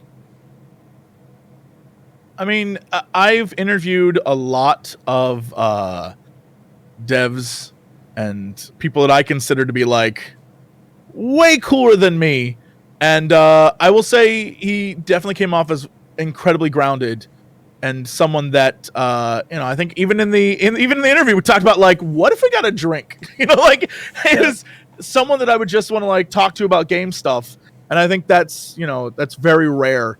Is to meet someone who's just like, you know what, I love my game, I love what I do, but like I don't exist. Like, you aren't into it, it's not gonna like break my heart. It's it was very fun, but admittedly it was all online, so it wasn't like a normal event where you would go to a place and you would meet people and you would hang out and then you would like sit around and talk about what you had just done with other people that were there with you, and you'd have time with there wasn't any of that. And so it was like, you go, you play. I would like get up and get a drink in my own kitchen and be like, and I come back and keep playing, and then we got to do interviews. So it was pretty light by most sort of like media Tory standards, but everyone's trying to be safe, so it was all good. Yeah, it was a really cool experience. I think it was for me, as far as the actual gameplay stuff went. I like. My knowledge is going to be so much less than everybody else who's been making content for a really long time. I had a lot of fun messing around with Summoner. I had a lot of fun messing around with Machinist, and I just sat there on Reaper, like acting like I knew what I was doing. I was just like, I'm hitting my positionals. I had no idea what I was doing, but I had a lot of fun doing it. Talking to Yoshi P, I had a very similar experience as Jesse. It was just a person who I was excited to talk to, and also you can just instantly tell how much he actually cares, and instantly tell that he wants to be there, he wants to make the game great.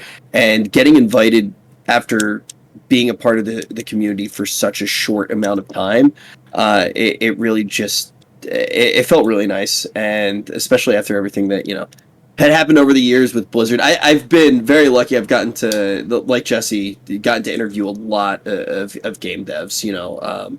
Sometimes it's going to be a completely different experience because, it might even be like a sponsored thing on a podcast. Sometimes it's going to be a paid thing where they have you come out and play their game, or it's just going to be a dev that really cares. But my experience with my previous home game in WoW was, all of the time kind of at ends with the devs, and to be welcomed so quickly, just...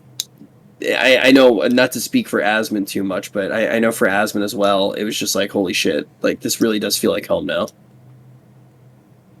That's got to be strange. And I think that's like across the board for everyone who has come to Final Fantasy XIV. The vast majority of people I talk to are just like, yo, it's so welcoming. And that's incredibly rare. I cannot stress how special that is in an MMO space. Is to have a welcome place that's like, hey, I'm going to teach you how to do this thing, rather than be like, you suck, leave. And it shouldn't be that way at all, but it's it's a thing that's true. And I think that Final Fantasy 14 should be proud of that. I mean, I'd hope that they are, because, like you said, it's kind of a rarity, and it's not without its blemishes. I think we've all been on the internet long enough. There are assholes everywhere. Yeah, Exactly. yeah, of course. It's the internet. Yeah. You know what I mean? Everyone likes to say great community, by the way, but generally speaking, it's applicable, I'll say. But yeah. I mean, that's how I felt since day one. I'm glad you guys get to experience that too, because it's just different. I don't know how to describe it in any more words. Slide, do you have any better words? No better words? None. Hit the nail on the head. It's just like it's a weird thing because I don't know if you felt this, Rich, but it almost feels like, oh, well, this is like a streamer thing. The experience I'm having is not the experience other people will have. And that's, for the most part, true with most games and most things. But everyone that I talk to is just like, yeah, no, thanks for telling me about the game. I'm having a blast and doing this stuff. And I'm like, that's all I can ask for. That's awesome. Streamer thing is the welcoming party to Ishgard. That's a streamer thing. Yeah. Yeah. That's a streamer thing. Yeah. But even outside of that, it's still a very, very different experience. Which, by the way, everyone getting the clips of that was great. We're pretty tight. I can't wait for Summit to come back. That smile on your face. Copium. Oh, wow. Chat instantly with the copiums. Like, across the board, copiums. Wow. So, He's coming back. He's coming back. Yes, Sly? Anything in Walker you are looking forward to in specific? Any features? Any story details? Anything looking forward to? I literally have no clue what's about to happen. Like I am deep diving into lore, and I still am just like, they could go anywhere with this. They truly can. So I have zero expectations. I'm going in expecting to spend the first couple weeks like, I'm gonna goof around with jobs. So like, I'm in no rush. I'm gonna have a great old time. Yeah, I don't even know how I'm gonna do it yet. I haven't really thought about it too much. I'm probably gonna watch a bunch of old VODs of people doing the beginning of other expansions, so I kind of have a feeling of like what the flow's actually like to make sure I'm doing it the right way. I might like wait a day to actually get into the story. The thing that's so nice about the Final Fantasy community that is so different than any other community is they don't spoil you. Mm-hmm. At least they haven't spoiled. I've not gotten spoiled on. There was like one little accidental. Wait. Holy shit! Alizate's not dead. Wait, sorry. I just realized she's not dead. You're gonna have to. You're gonna have to elaborate. What you mean? What you mean, boss? Okay, I get debated a lot. I get debated by chat, and they actually tell me fake stuff, and I believe it. And I just realized that Alizate's not dead. Oh, they got you, son. Yeah, they got you. I watched you watch the Endwalker trailer and watch her in the trailer. Yeah, she's in the Endwalker trailer. Yeah, but it just really hit me that they got me again with that one. Yeah, so Zeppela's thumbnail got me. Also, the Graha gaslighting, that was fucking good. The Graha gaslighting. Like, I was like, oh my god, this is so obvious. It's so obvious that the Exarch is Graha. And then, sure enough, everybody was like, well, if it was a Catboy, where the fuck is his tail? And I was like, oh, so it can't be Graha. You're right, chat. Thank you so much. And then 2 months later, I'm like, you motherfucker, how did you get me again? Yeah, that one, we had that discussion a lot when the Exarch was first around. We're like, where is it? It's like, it's a big robe. Yeah, the community is really good in this game. So I'm excited for the fact that I know that I can play at my own pace and people aren't going to try to spoil me. That's important because there's really not a whole lot at the beginning of the expansion in terms like the raids won't be around yet, so there's actually no reason to rush. I mean, I guess it's to be part of the moment, you know what I mean? Like, that's the only reason why I can think is just to be in it, to kind of know what's happening. And then, let's not lie, half the fun of being a part of the community is going to watch someone. I can't tell you how many streams I've watched of people completing stuff that I just already did, and I'm like, I know what's gonna happen, and they don't know what's gonna happen, and I get to watch them react to it. That is half the fun. Yep. Yeah. You've just described the Twitch community, basically. Yeah, a lot of that. A lot of that. Yeah. A lot of that. Dude, watching, I like the first moment where I really felt like I was having that, because obviously, like, I was playing it, you know, not the fastest pace, and I'm years late. Was watching Asmin at oh god, what's it called? What's the Harshaphant instance called? The Vault. Yeah, I watched Asmin do the Vault, and he had a friend over. Cody was over, and he's like talking to Cody, and he's like, "Yeah, I'm gonna get a cheeseburger after this." And he's like, "Oh, horse fart, what are you doing?" And I was like, "No, don't say that, man!" And then, sure enough, he's like, "Dude, what the fuck, dude? It's so fucking good to get to actually go back and watch it." It was just like he Sabe's not. So I'm excited to potentially get to do that this time around. Actually, get to watch people do stuff for the first time. Yeah. I need to ask a question. Who's making it out alive? Is everyone making it out alive, or do we have death flags for people? Here we go. I gotta know what you think. All right, go ahead, Happy. Go ahead. Who's dying?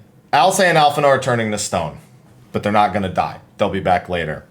Shtola's gonna live. She's gonna retire. Matoya's gonna die. Whoa! Are you basing this off of other? Hold on, let's go back to Alice. Are you basing that off of other things? I am basing that off of other things. Okay, all right. They can't kill Y'shtola now. No. Like, they can't, because nobody would actually believe it. Everybody's like, "Oh, she'll be back soon." Like, you can't kill her. It would be terrible for the game if you did it, because nobody would believe it, and people would be waiting for so long. You can't do it. But I've been waiting for Matoya to die so that Y'shtola doesn't have to We for all a have. very, very, very long time. Because We all Y'shtola have. has technically been a ticking time bomb ever since we got her back in 3.0, since she uses her actual life to see. So True. I've been waiting for that for a long time. So Yo, you think she can deal with that cat boy? no. I think Graha's going to follow us into 6.1. No, not that cat boy, other cat boy. Oh, you mean Runar. Runar? No, I don't think she's ever going to see him again. Dude, I hate Runar, man. I hate Runar. Are you telling me the last thing that happened to that guy was that he got lied to? Yes. He was like, "I love you, Yes. baby." She's like, "I'll see you Yes. later." Not really. Is that what just happened? That's what happened. That is Very what happened. romantic. Very, very romantic. Yeah, no, Runar is lied to. She's going to live, but she's going to live in Matoya's cave after Matoya dies. So that's going to be that. Thancred's dead. I'm holding that down. I He's agree with not that. getting another fake death. He's dying. Done. I think What will the Orion squirrel J. do? What happened? What will his What would squirrel do? The squirrel. His nuts. Get this be if there is a tombstone, that squirrel better be on there forever. Just like sitting there, just like sad. Yeah. Thancred would fit right in an Ice Age. Anyway. And then we've got who else? Orion J will be fine. I would have said out of anyone. You know what? Never mind. That's a lie. They can't kill Orion J because he is the lore dump. Like every time there's anything that happens, they're like, "And what do you think?" And he's like, "Thine, thou, this." It's 25 minutes later. You have an answer. Is Umbral truly something that Astral is not? I guess if we can peer back into the tomes, every single... We're lost without that man. we need plus we still need Orion J to bring back Moonbreeder. He's still looking for a way, I think. In the back of his head. No, she's never coming back. Stop. She's not coming back, man. No, she's coming back. Leave me alone. She's coming back. If out of nowhere they brought her back this far into it, I'd be like, all right, F it, whatever. I'm trying to click on something on my other monitor. I keep clicking people's names in chat. Sorry. Anyway, I had some copium, bro. Thanks. Who else is there? Kryle's fine. I think Kryle's going to be more important in 6.1 and on. Of course she is. Yeah. Well, I mean, what? Of course, she hasn't been in a single cinematic trailer yet. But Charlian. Doesn't matter. She's been sidelined. She's been A minus. Everyone else is A and A plus there. She's been A minus, like this entire time. I mean, they just keep sidelining her. But she's doing important work. I know, but they keep making it seem like she's not as important, and that's messed up. I think they just don't want to animate Lalafels. For That's the what was the story Stormblood or Shadowbringers? But either way, wasn't like for a good while she was just chasing Estinian all across until like 2 patches ago, yes. practically. Yeah, 2 patches ago. Yeah, she's like, listen, this is the last time. Seriously, fucking stay. Okay. She did get her own like events. Like Eureka was hers. She was the only one there for Eureka. So and I don't think Edgica is ever. I don't think he's ever going to be important again. No. Wait, who? No. Edgica. He's one of the characters in Eureka. Yeah. Oh yeah, I have not done Eureka or Khuja. I need to say this, especially to you, Rich. Do Eureka just so everyone can have the pleasure of watching you do Baldesion Arsenal. That's all. I The have world no wants idea this. what that means, but Chat's gonna want it. Just look at chat. They're gonna want it. I'm letting you know. Chat, I've got you some doing that stories. would Chat. be an instant success. I'm letting you know right now. That shit would be an amazing streaming experience. People would come from all over the world to watch that happen. Yeah, Rich. Just letting you know. Okay. Yeah, Rich. Delubrum probably would be too. Delubrum Savage would also be. So basically, Oh Rich, yeah. it's DR Savage would. It's a 48 to 56 player raid where if you die, you cannot be resurrected outside of specific means. So people have to sacrifice their lives to save you, and then they have to hope that they proc like this re-raise effect that gets them back up. So every time you die, you're a major inconvenience. But it's hilarious. Baldesion Arsenal, the fight at the end Yeah. is if you beat it, you get a dope ass mount and you get to flaunt it over everyone. But if you die or you get knocked off the edge, you get kicked out, like you're just out of the instance. They kick you out of the raid and you don't get the clear even if they clear it. It just boots you. If you die and get sucked up, you get booted out and you don't get credit at all. Same with Delubrum. That actually okay. Well, I like Delubrum, you have 10 minutes to be rezzed and then Rich it boots you out. Yeah. Rich Delubrum and Rich Arsenal are going to be a thing. Yeah. Okay, I'm down for that. Yeah, I'm very. I was part of the world first group for that, and it's an experience. I still do it to this day because it's so fun. I just did one the other day, and they're still run very frequently. So there's a huge community behind it. Yeah, the Ether Baldesion Arsenal Discord is like shout out to everyone on there for being incredible guides because they will like talk you through the whole thing. And you'll still get your ass kicked, but at least you'll know where to stand. Yeah, it's great. Yeah, Abba's great. They're all going new subathon. Oh god. No, you don't want to. You want this? Do it. No. I haven't left the closet yet. We may as well stay in for another week or two, boys. No. Imagine the Eureka subathon. It's like you have to level from level 1 all over again in Eureka. It's a whole new leveling experience. And then at the end, you unlocked it. Yeah, I unlocked it and I killed one thing and I was like, what the fuck is this lightning shit that I'm spinning? You have like a fidget spinner of the elements. I have no idea what that thing does. Yup. I'm about to have to walk you through this, aren't I? It is. Well, I started watching super confusing. And it never gets easier. And then you'll just be in a thing where you have to fight a bunch of different, like each monster has different elements and you have to just switch between the elements. And it's a lot. It's just, they were like, make it really complicated and then have an incredibly hard raid at the end. And it's great. I like it. It's a giant love letter to Final Fantasy XI, even though it plays nothing like Final Fantasy XI. It's got like tons of Final Fantasy XI items and bosses and stuff. There's even a huge reference in Baldesion Arsenal. The second to last boss is notorious from Final Fantasy XI. Yeah, I mean, even one of the bosses in the area is that stupid-ass Final Fantasy XI jellyfish. Yeah. That definitely wiped my raid a few times and de-leveled me. Good old Avni. Yeah.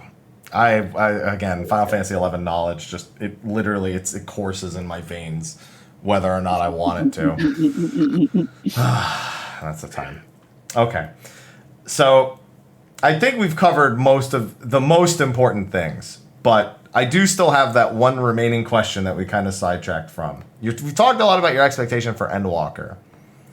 But when Endwalker is done, what is Final Fantasy XIV to you at that point? Is it that game that you wait for the patch, the story to log in, Is it still part? Do you still anticipate it being part of your regular schedule, committing to things like raid groups or events or anything along those lines, exploring maybe some of the things you didn't get to before Endwalker, palace solos, deep dungeons, the ocean fishing, island sanctuaries? What is it to you going into the future? I will say for me, there's so much stuff that I want to beat, so it'll be something that I'm still doing pretty frequently, but there's no pressure at all, which is why I love the game so much. Like if I wanted for a week to do IRL streams or something like that, or like go on, like I don't feel like I'm trapped, which is nice. But yeah, it's there. I still have such a huge backlog of stuff that I have to do that even once I beat the expansion and get current on everything, I still do want to do the stuff like fishing. Like I still do want to dabble in crafting. I haven't done Hildebrand yet. I haven't done so many different things. I haven't done Khuja. I haven't gone into Eureka. So I still have so much stuff that I want to beat, and I do want to experience the full breadth of the game. But I feel absolutely no pressure as far as timeline is concerned. Jesse? Yeah, I mean, I technically beat all the things that there were to beat in February. And so since then, I've just been finding things to do. And there's so many things to find to do in this game that I don't think... I have a feeling I'll be deep in it long after 6.0 comes out. Mostly because I want to know what 6.0... I want to know what the vision for the future is, because there will be something. And is that something like we're going to the new world or we're going to another star? Like, who knows? I have no clue. So I'm a person who loves to know things, and I'll stick around until I have answers. That's kind of how I am. And so, yeah. They just have to keep giving you questions? Yeah. Oh, that's my problem. You give me a question, I'll be like, I will find you the answer. I promise you this. Even if I have to wait 4 months between patches, I will find the answer. Yeah. And that's good. Boy. And I think what you two have described is, I think, the healthiest outlook. Because it's not a game that's going to ask you to kill yourself at any point. And it wants you to have Even fun. though you will probably try to. Yeah, you might try to. Yourselves. You might lock yourself in a It's not going to ask you, but you will. I think locking ourselves in the closet should be the new meta. My den is like kind of if I had to live in here, I'd hate it. So yeah, you have to get in an even worse space. You have to really have to enjoy it. Yeah, lock yourself in a bathroom. That's a good one. At least you have no excuse not to shower. Just keep the camera faced away. Oh, that's a great idea. Why face it away? You shower. Oh my god, you just shower in your clothes each time, and you just have a blow dryer. Oh my god, the content. Yeah, I'm gonna lock myself in a bathroom for all of Eureka. Yeah, it's a new category. That is closets, attics, and sheds for a new Twitch category. Ironically, a bathroom is an adequate place for Eureka. That would work. It's like, it feels themed and everything. Yeah, you'll have a great time. Eureka month-long bathroom stream. No. At least once you get to High Dados, you can do it from in the tub. I want to know what that setup is. I would love the behind the scenes of the bathroom streams. Like, as you know, that would be... How would you fit everything in there? The acoustics would be a problem, yeah. Yeah, the bidet sounds. Yeah, you need like 3 webcams. One of them's just a backup in case the other one gets wet. You get like one Sony, like you get like an A7 Mark III. Oh man, I'm thinking about I'm wiring the whole bathroom in my head right now. I hate this. You instantly actually started to pull it apart and come up with an answer. Yeah, you know what I love too? You get a USB microphone that's right next to the toilet that gets turned on and off every time you flush for like 30 seconds just to amplify the sound. It'd be like super dang. It'd just be like, oh, that'd be so good. You are gonna get banned on Twitch, huh? Yeah. I'm the only person in OTK to have never received a ban on Twitch. I got one warning, and I will say right now, Twitch, if you're watching this, It was fucking bullshit. I did not deserve the warning.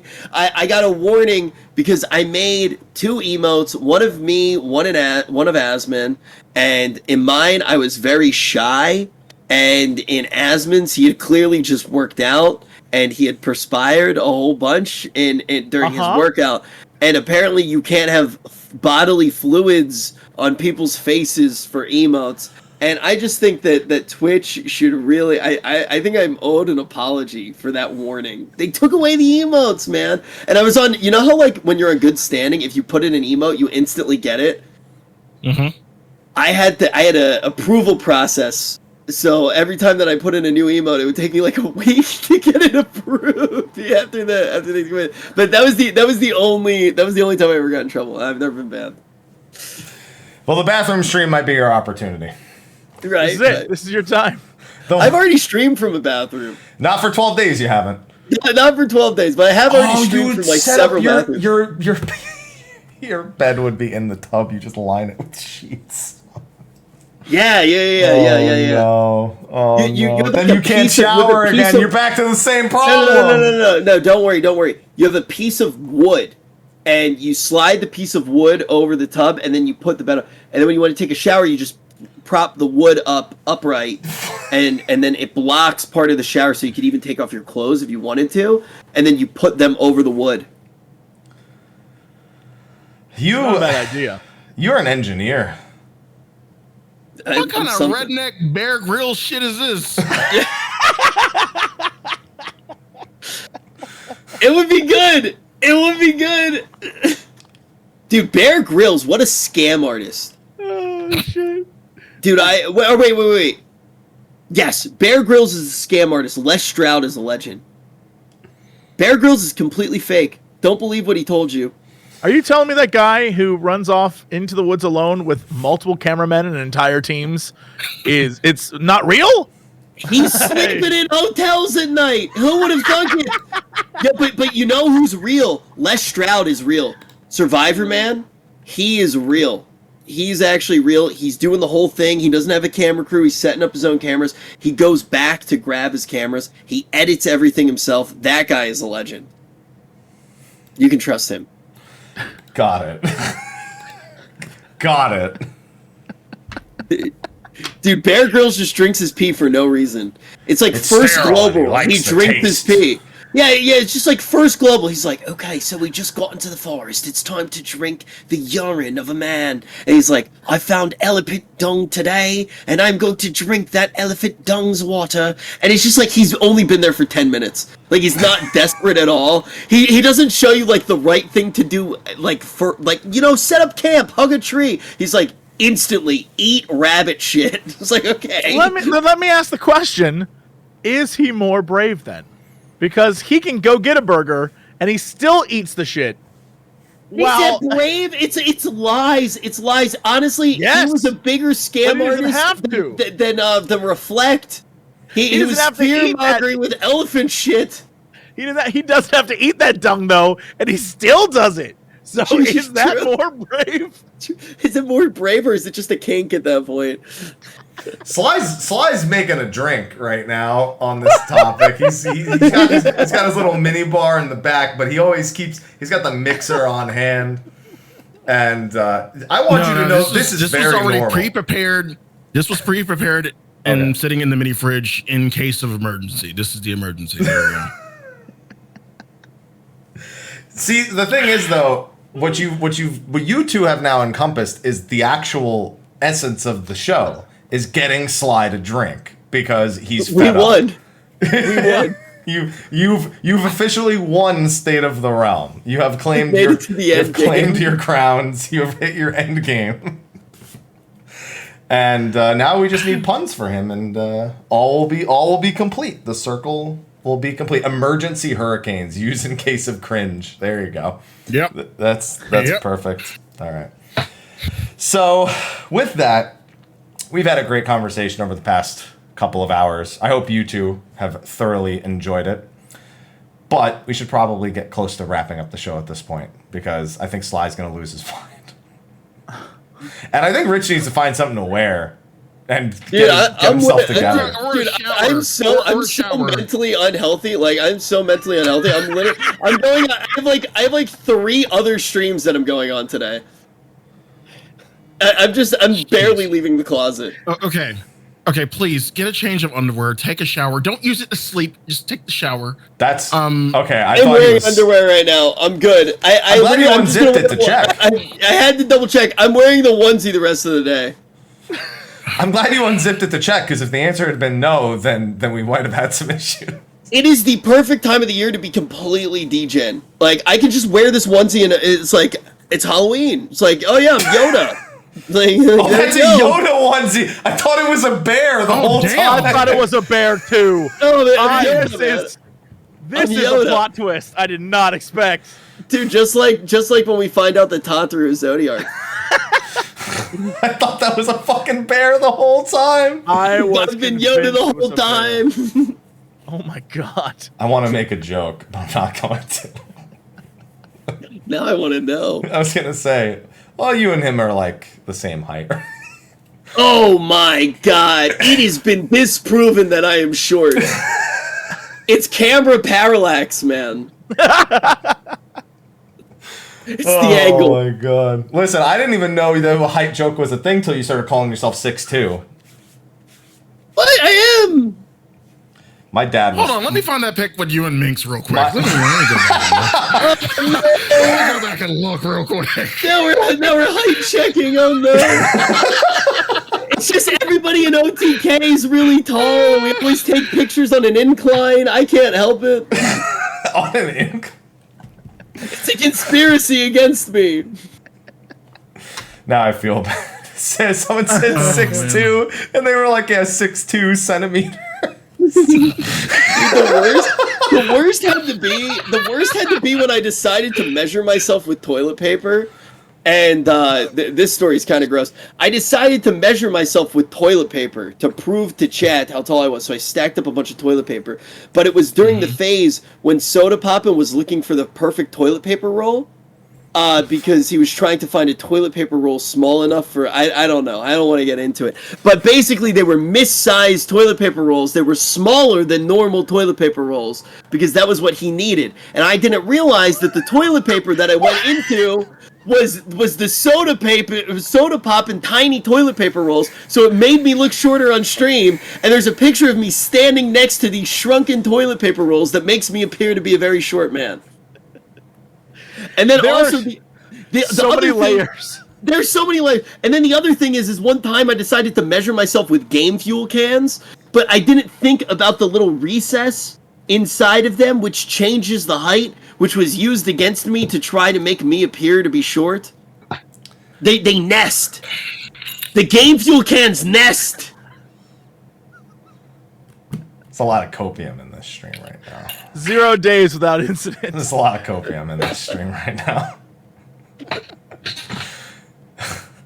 I think we can start wrapping up the show.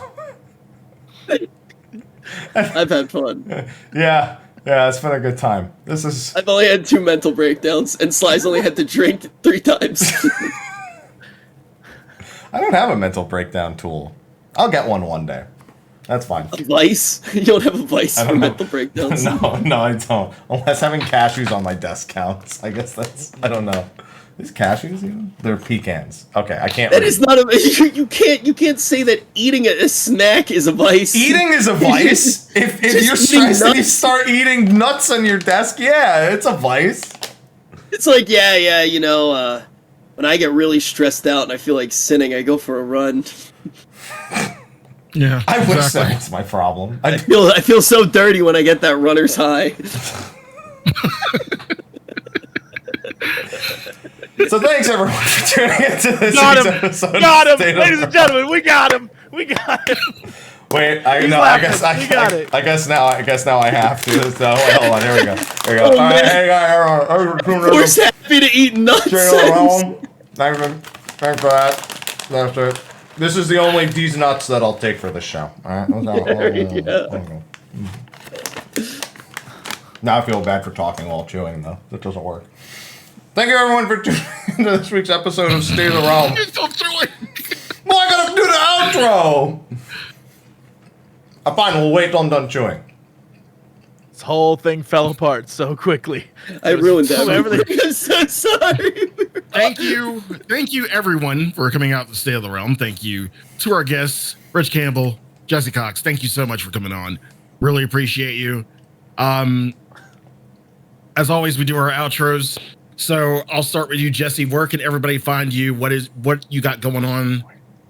Like, Hey, I'm about to get super shameless. Hey, if you want to watch on the old Twitch, it's just JesseCox on Twitch. It's JesseCox on YouTube. It's JesseCox everywhere. If you want to, because it's Halloween season, if like instead of getting scared, you want to buy a dating sim that you can play with your friends, you should definitely go buy Monster Prom. It's out right now. And then I have another little game that's a little bit dirtier called Max Gentleman's Sexy Business, which has a Monster Prom DLC in it. So you should, synergy, baby. So, jump on that if you want to get in on that. And that is where you can find me. Appreciate it, Jesse. And by the way, 2 very good games. Well, stamp. This is the stamp of approval. All right. Our outdoorsman, indoorsman, Rich Campbell. Where can I find you? What you up to? Yeah. If you ever want to find me, I'm usually hanging out in twitch.tv/Amaranth. I'm usually in the chat. So you can come say hi. If you at me, we can chat. Yeah. Then occasionally I'm live on my channel too. So I'll see you guys there. I hear you're very popular. You're doing great. You can find me there.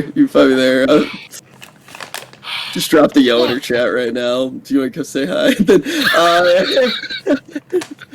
And then yeah. So I will.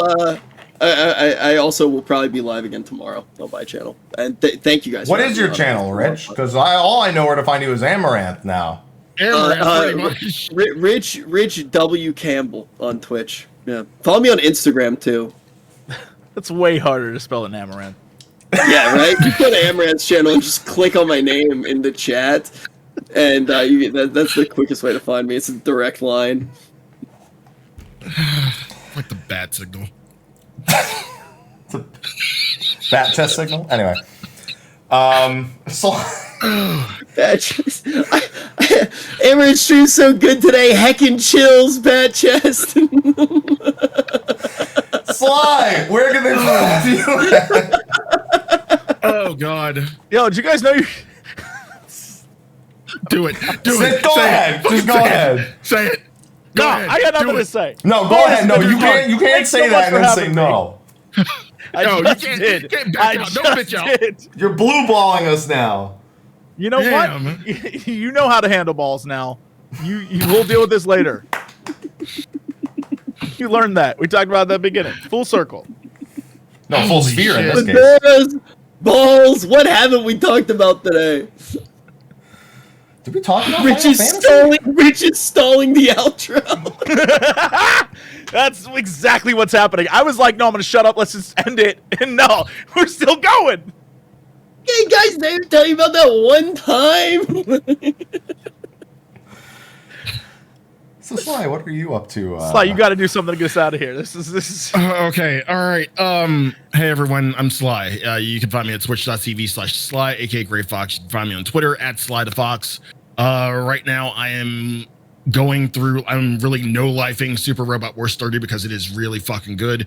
After that, hopefully, I'll finish it a few days before SMT5 because I need a couple days to, actually more time on the game before it comes out. And then after SMT5, I have a week of SMT5 before Endwalker, so I am definitely keeping busy. Tomorrow's Halloween, so of course I'm still gonna be doing I'll be doing Station WSLY tomorrow, really early, because I'll be playing more Super Robot Wars, and then of course yearly tradition, because you don't fuck with tradition. Sly Jennifer is returning. Oh God. So yeah. I will be in a dress and wig because I will be Sly Jennifer for Halloween playing some spooky shit. Hell yeah. Per usual. Yeah, that's all. That's pretty much all I got going on. Plus, I'm going to Allure Lounge tonight. Allure is doing Halloween, so if you're on Primal, head to Allure, dress up in whatever costume you can think of with glamour. I mean, y'all are good at glamour anyway. So yeah, come to Allure on Primal. It's on Ultros. Definitely check them out on Twitter. I don't know if you guys have done any of the nightlife scene on 14, but there is a nightlife scene on 14, and it has been growing. It has been hella growing. It's been growing a lot. A lot. And it's not ERP. It is just RP. So it's just like some of them are Sly. I see the party finder. I see the party finder. The 18 plus. Some of them are. Some of them are. Most of them are really chill. Just RP. Just places where they play music. Just a place to relax, hang out. Everybody treats it like a night lounge. I run one. Mine is next week. I do it once a month, every first Saturday. So, Station WSOY, grooving you through the 70s and 80s of Japan. Yeah, that's it. Happy. Where can they find you? I always turn on Station WSLY in the back. Just chill. Stamp of approval again. There we go. You can find me Mr. Happy 1227 everywhere. Just doing my thing. I got some stuff coming up, but I can't tell you about it yet. So I just need to tell you that stuff is happening and to keep an eye out. Announcement of an announcement? Yeah, I need to announce the announcement because that's happening. That's the copium when you want to share things with people, but you can't. So you have to share that there's things you want to share that you can't share. That's like it's like what give us the generalization of the things. Haps, are you playing SMT5? No chance. No way I'm gonna finish it in time. Fuck. No chance I finish it in time. How do I give a hint without? Are you under NDA? Yes. Okay. All right. Shit. Do we need type it in this? It's for NDA. Type it. I'm not typing it right now, Sly. No, but if you here. type it, then we can react. And then our reaction. I could just type anything. I could just type anything right now. I could just lie and just, See, Jesse and then we'll react to it. We'll be like, "What?" All right, let's see. What Jesse lie can I gets make it. up real Let's quick? go. Let's see. We're gonna get the truth though. my You're gonna God. think it's a lie, but we're gonna see the truth. Jesse, I just looked myself. What? I just looked myself. Jesse. What? Oh, the photo I sent. Yeah. I was like, you looked yourself? What does that mean? And then I realized you saw the image I hadn't looked put in the channel, chat. and Right. I don't even know what lie to make up. Just know that in the next 2 days will be something really cool, and then something within the next couple of months will be really cool. That's awesome. And I promise, I'm broad as shit, beyond, but awesome. No, it's listen. I want to keep those things. No, Is I'm it not getting a Fortnite skin. Is it like streamer cool, or is it like you're like I am a father of 3 now cool? I'm not getting a third cat. My cats are already a pain in the ass. Like kind of cool. Like, I'm gonna go streamer cool. All right, that's all I need. There we go. NDA for childbirth. I don't know what kind of contracts. No, like you're fucking signing an embargo. Excuse me, you can't tell anyone about your son here. Can you just sign this? You can't tell anybody. The embargo for the baby is. I'm on a potential 9-month embargo. I can't talk about it. Potential. Potential 9 months. But just know that there's a lot of exciting things that are going to be happening soon. Endwalker, I'm going to be going nuts, obviously. But there's the things I'm most excited about are tangential to that. So just like, that's my focus. And then there's things that are just like over here that I'm just like, oh, okay, there you go. Pregnancy is very akin to an embargo. I need to stop reading chat. What have I done? It is though.